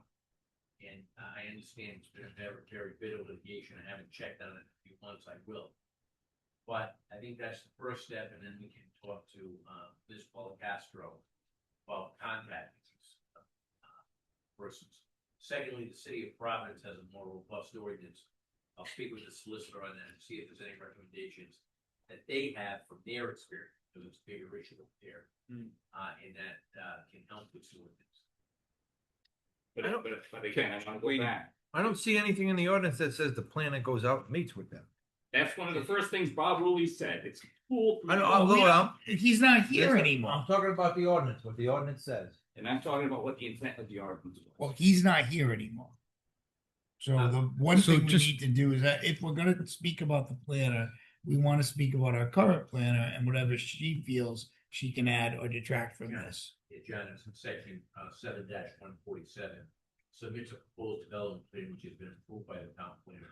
Right, but it's not like the town planner goes out and asks them for it. They need to submit it to us. Doesn't say that they can, of course, Yes, but yes. yeah. So do we all agree that it is not a good thing for the town to have all of these buildings sitting undeveloped and unutilized, and that, you know, they're just sitting empty? Do we agree that that's not a good thing? I agree with you, Carrie, and I think that the. You think it's okay? Well, if they buy the property and that's what they want to do, then no, I don't like the idea, but it's their property. People do have property rights. Well- As long as they keep it in good condition, if they're marketing it. Okay, Well, that's. if they're marketing it, then. Everybody stop, stop. So which Everybody ones are they stop. Hey. Gonna wrap up this evening. We're 2 minutes away from leaving. Majority of the council feels we want more work added to this to add teeth to it. You want to put that in the form of a motion, go right ahead. I make a motion that the solicitor works to find stronger language to make this a more meaningful ordinance so that the town can see some positive impact to the vacant buildings. We'll have that available at whatever time frame you can get it. If I may, can I just add to what the solicitor brought forward? So these 9 properties, I have been in contact with several of the property owners and going over, like, for instance, 13 Kelly Street, that property sold at receivership. They're in the process of redeveloping that into housing. Good. Don't go through the whole list. No, but I'm letting you know that there's, You know, that you're this working isn't, on it. this is there, this 9 properties is not 9 properties. This is a couple properties where the other 9 the other ones that are in this list are in the process of the development. We So I think, so moving forward, I identified these properties. Now I will speak with the solicitor as to if these properties pertain to the ordinance at hand, and then I will forward that. That would be when my determination is that they're unutilized. Then I will forward that to our planner. Mr. President, may I Good. just make a quick comment? Yeah. So I think it was a few council meetings ago. It might have been the last council meeting. I think it was Davison Bolster came before us and was lamenting the loss of some historic properties in town that just kind of fell apart because no one was kind of keeping an eye on them. And a demolishment by neglect, I think, was the term used. And I think that this ordinance, the purpose of it was to make sure that these properties, if you want to buy it and you don't want to use it for anything, I suppose that's your right, but making sure that they're not going to the dogs, so to speak. So I think it's very important to try to give this some teeth so that we can make sure that we're keeping our community. It's a quality of life issue. So that's why I'm in support of this. Yeah, I believe Joe and Kerry were on the council when this was approved, and that was one of the reasons. But the main reason was a lot of these vacant storefronts, the ones that have residential above them, the people that own them don't want to deal with the commercial, so they just leave them vacant and they make their money on the residential above them. That was one of the big driving factors behind why we did this. And Okay. at the time, I guess that I remember Ben talking about it, that it was okay to have, as long as there was one resident. Something about that, as long as one was residing, it wasn't considered vacant. No. And that you needed the. All right, we're not gonna do that tonight. So there's a motion, and is there a second? Mr. Tromley, Second, second. please. All in favor for What strong was it? language? Can you repeat the motion? Yeah, go right ahead, Ms. Cronin, repeat the I motion. couldn't. The motion, The motion was Ms. to Speroni can repeat it. review the current non-utilization. Strengthen the ordinance current and language. strengthen it. to give it more teeth. And then it comes I'll back. probably vote to support this, but I think the ordinance is fine. It's just the enforcement that is the problem. As Matt just said, once he whittles down that list, in other words, we have a list, but not all of these, you may find out that one of these is being actively marketed. One of them does have a plan, John, so I know, they're just it gonna look takes to them see off the if list and then we go further. They're just gonna But- see if there's any language. He said Providence may have more language. Okay, all right. Oh, Pawtucket, whatever. All in favor? Aye. So, next, Anthony, you ready for this? Recreation Director, discussion and action. We're gonna take two bands out and add to it. We're gonna add Steve Snuffer's Green Eyed Soul, No. okay? And we're gonna add Manny Mazza's Goat Ropers. Boy, the names of these bands just Okay. getting weirder and weirder. Is there a motion to add the Goat Ropers and the Green Eyed Soul? I'll make a motion.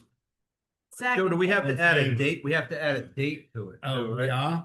Yeah, because it's one more constant than we had. Okay. I believe that's what So I. July 19th, no, they're taking two out and adding two. July So it's an 19th, existing one. Yeah. that's the Green Eyed Soul, and that's for $800.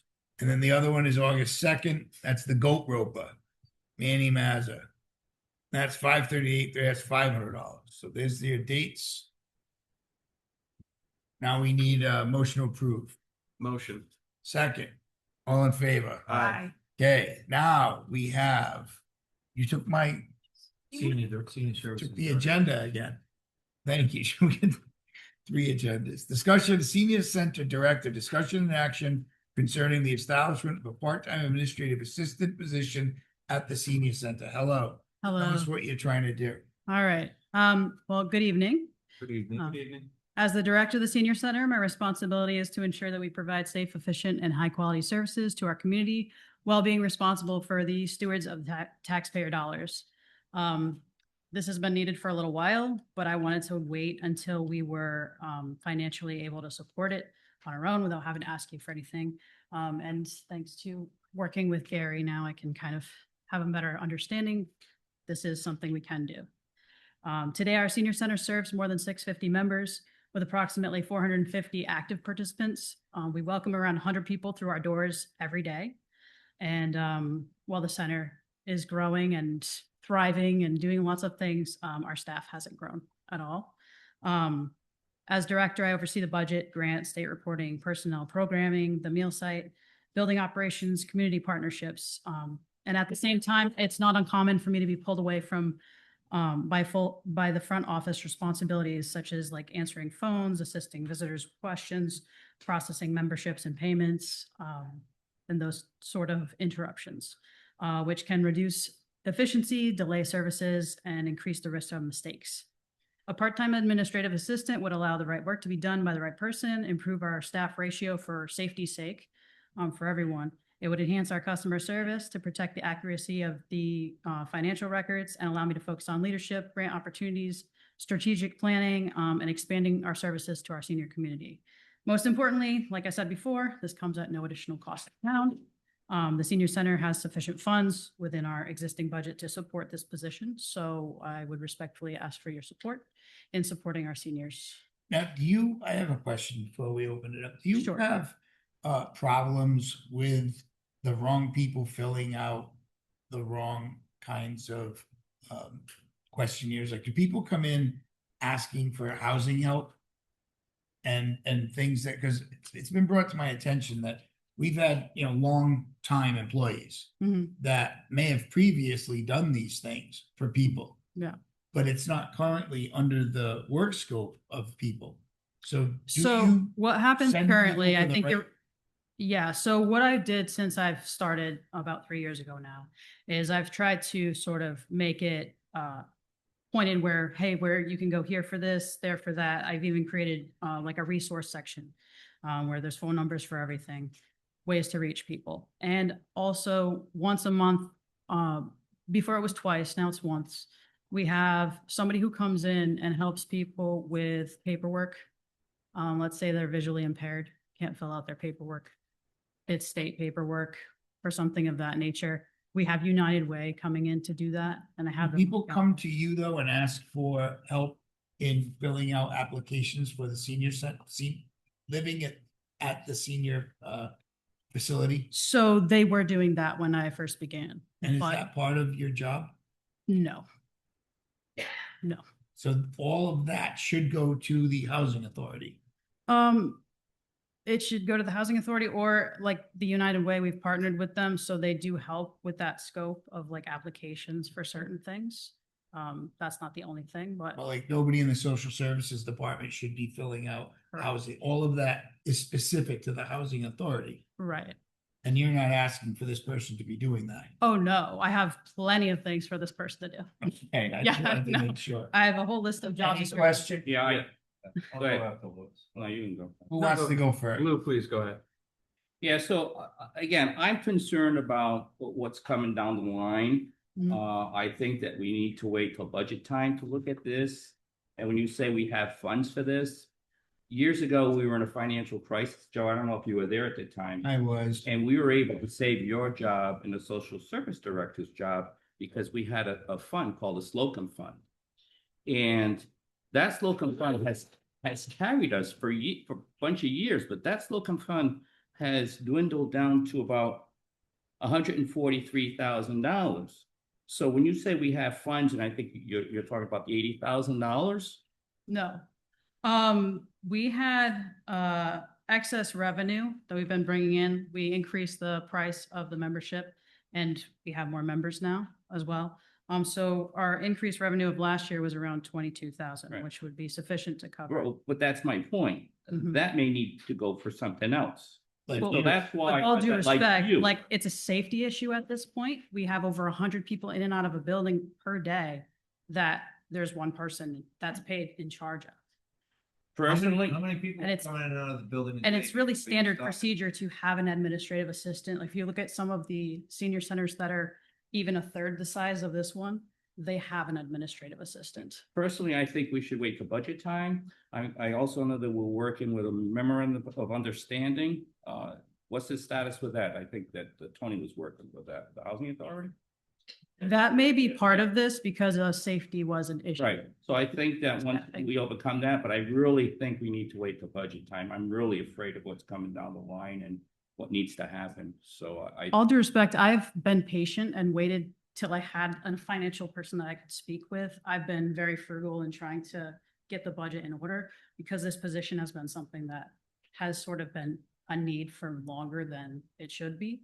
So that's why I spoke with Gary and we tried to make sure that we could come before you and there be no cost at this time. point. I hope you realize what Mr. Rago is referring to is your salary has been compensated from that fund. Yes. So this would be a 30-year salary. Mhm. So when that fund or the town is unable to deliver your income, what he's saying is that, this 22,000 could go to you. So what if the proposal was that in the meantime, since it's in the budget, potentially for this year, we could hire on somebody at this time? And this would be a temporary, part-time administrative assistant that if the position no longer is financially available to us, then we'll have to do what we have to do. So- But for the meantime, it's like, it's a safety issue and it's good that we can. So what compounded this issue and the shrinking of the Slocum Fund is when they gave you an increase from $42,000 to $60,000. That made a big difference too. So again, I'm not saying no, but I Yeah. think that we have to wait for budget time to look at the full picture. Well, what I'll tell you is the senior center started very small and then grew into what it was. It's grown into a lot bigger than being in the basement here with 20 people knitting. Lewis for was example. one of the key members in that expansion. Yes. Mr. Trauma, you have a question? Yes, how would this employee be classified? They would be a town employee. Is that what you mean? Well, I guess what I'm curious about is they're a part-time employee, salary of about 22,000, I believe you mentioned, but in terms of benefits, in terms of medical, in terms of. They wouldn't have Just that. And also, the salary actually would be more like 15,000 at 15 hours and 20,000 at 20 hours. So there is more. It's an hourly. It's it's an hourly position and that would be factoring like holidays and stuff like that. So. Mr. Hanley. The back, and I know Louis is talking about that Slocum Fund, back when we did give you that raise, Mhm. I asked you, and you said you gave us some information from neighboring community centers. And several of them weren't even funded by the community, they were funded by grants and donations, your words, not mine, I remember it distinctly. And then every budget cycle since then, I've asked you, have you looked into grants or anything like that? Have you? Have you spoken with our new planner for grants? Have you done anything? Because that Slocum Fund is going. It's not gonna last Yeah. forever. Yeah. And I know at least 3 budget cycles, I have asked you, have you looked for grants? I have. Yes. I haven't, I've reached out to the planner, but she's been busy with other things, so it's on our agenda to meet with each other about this, but she seems optimistic. There, out there isn't something in the way of, for an, like this position of a director specifically, there are not grants for that. They kind of assume if you're a municipality, that part is going to be coming from the town. When I did present to you the salary increase, that I also presented to you that I was being paid less than a part-time senior center director locally. So it was something that was a long time in coming, and I just kind of stepped into No, this you don't have to position. justify your raise. I'm just telling you that I have been asking you for 3 years to get, and if it's not for your salary, then it offsets something I else. have been doing But I things have to not offset se- other I stuff. haven't seen or heard anything that you have. Well, I just told you we had excess revenue of 22,000, which you haven't heard in 3 years. So I've been doing something. Ms. Cronin, do you have any questions? No, I'm listening and processing all of this. I do appreciate your efforts, though. How are you able to run the facility without, you speak about the safety aspect. How is it currently being operated? So let's say, for example, when I'm here meeting with you guys on like a Wednesday, there's pretty much, if somebody walks in the building, there's nobody for them to go to, except maybe like the kitchen people that are working, like Ann's the kitchen manager, so she's in there working, maybe to ask for a question or help, but other operational things, no. There's nobody to go to at this point, and we have over 100 people in and out of there a day. And if you're at a meeting, that's the Yeah. same, so there's no redundancy. I'm willing to go a year with this if you have the money. And Mr. Sullivan, are you recommending this? I mean, this falls under your purview. I am, Mr. President, and Mr. Rigo did mention about the MOU that's currently being worked on between the solicitor and the attorney for the housing authority. And one of the points in there is that they want someone, a town employee in the building or at the facility at all times, not a volunteer. Sometimes we have been getting away with a volunteer, working alongside here and if she has to go someplace, come here, or, that volunteer has been, monitoring the situation, but the housing authority is. So it seems the absence of an employee would violate that agreement. Yes. Do we have the MOU signed? No. So we don't know. Still working on that, but that's correct. Yeah. Right. So I have a hard is there time. a recommendation, Mr. DeSisto, that you could give us in regards to an action taken tonight on this regarding the timing of the MOU? Should we wait for the MOU to be finalized? I understand, but I prefer that in the case. Okay, well, if that strengthens the position legally. I would prefer if this was brought up at budget time when it should be, not at the end of a budget. I mean, that also, but I'm not gonna disagree with the advice of the solicitor. Oh, no, yeah, Right? either He's way, we saying- wouldn't be taking action. Yeah. Correct, so he's recommending that we follow through the MOU first. How long about will that be? Because the MOU's been on the table for quite some time already. Just out of curiosity, that's how much longer I have to go without this. Yes. I gotta say, what I don't want to do. Yes. Because everything I do, it's like, when's it gonna get done? And because I'm dealing with other people, I can't say that, and frankly, I don't wanna get boxed in. But later on, somebody says, you said it was gonna end up by this date, and it did. Because I'm in a negotiation, I don't know when it's gonna end. I'm gonna try and do it as quickly as possible, but I can't give you a time. I'm sorry. Okay. So unfortunately, right now, it sounds like that's the position we're gonna follow. Because it would be contrary to our solicitor's advice. What about the legality of the safety aspect of when I'm not at the center? Like, we're not in contract with them at this point, but Say something else. yes. If I give an opinion right now as to what the liability is. That could work against the town later. So at a public meeting, I'm not gonna give that. Sure. That's something that's more appropriate for executive session. And if you want, we can put it on the agenda for next month and you can come up with a business plan assigned with that. I mean, if what you're talking about is public safety, then we're looking at a closure of the facility. If you're not there, it has to be closed. But That's what you're saying. where did this come from? It never was an issue. Well, I guess we before. had a volunteer there, and having a volunteer there isn't covering the liability. We're gonna discuss this down the road very soon, put it on August agenda. And we'll discuss it in executive session because it does involve employees and the contract and the MOU. So is there any action needed, Mr. DeSisto? No. Okay, thank you. Thanks. Unfortunately, this is gonna be one of those drawn out. So we have an ADJ OUR and MENT. Motion to adjourn. Oh, wow. Second. All in favor? Aye. Think I thought it was- I'm opposed. Stay here. Stay How many here. more do you guys get to go? I don't know, too many.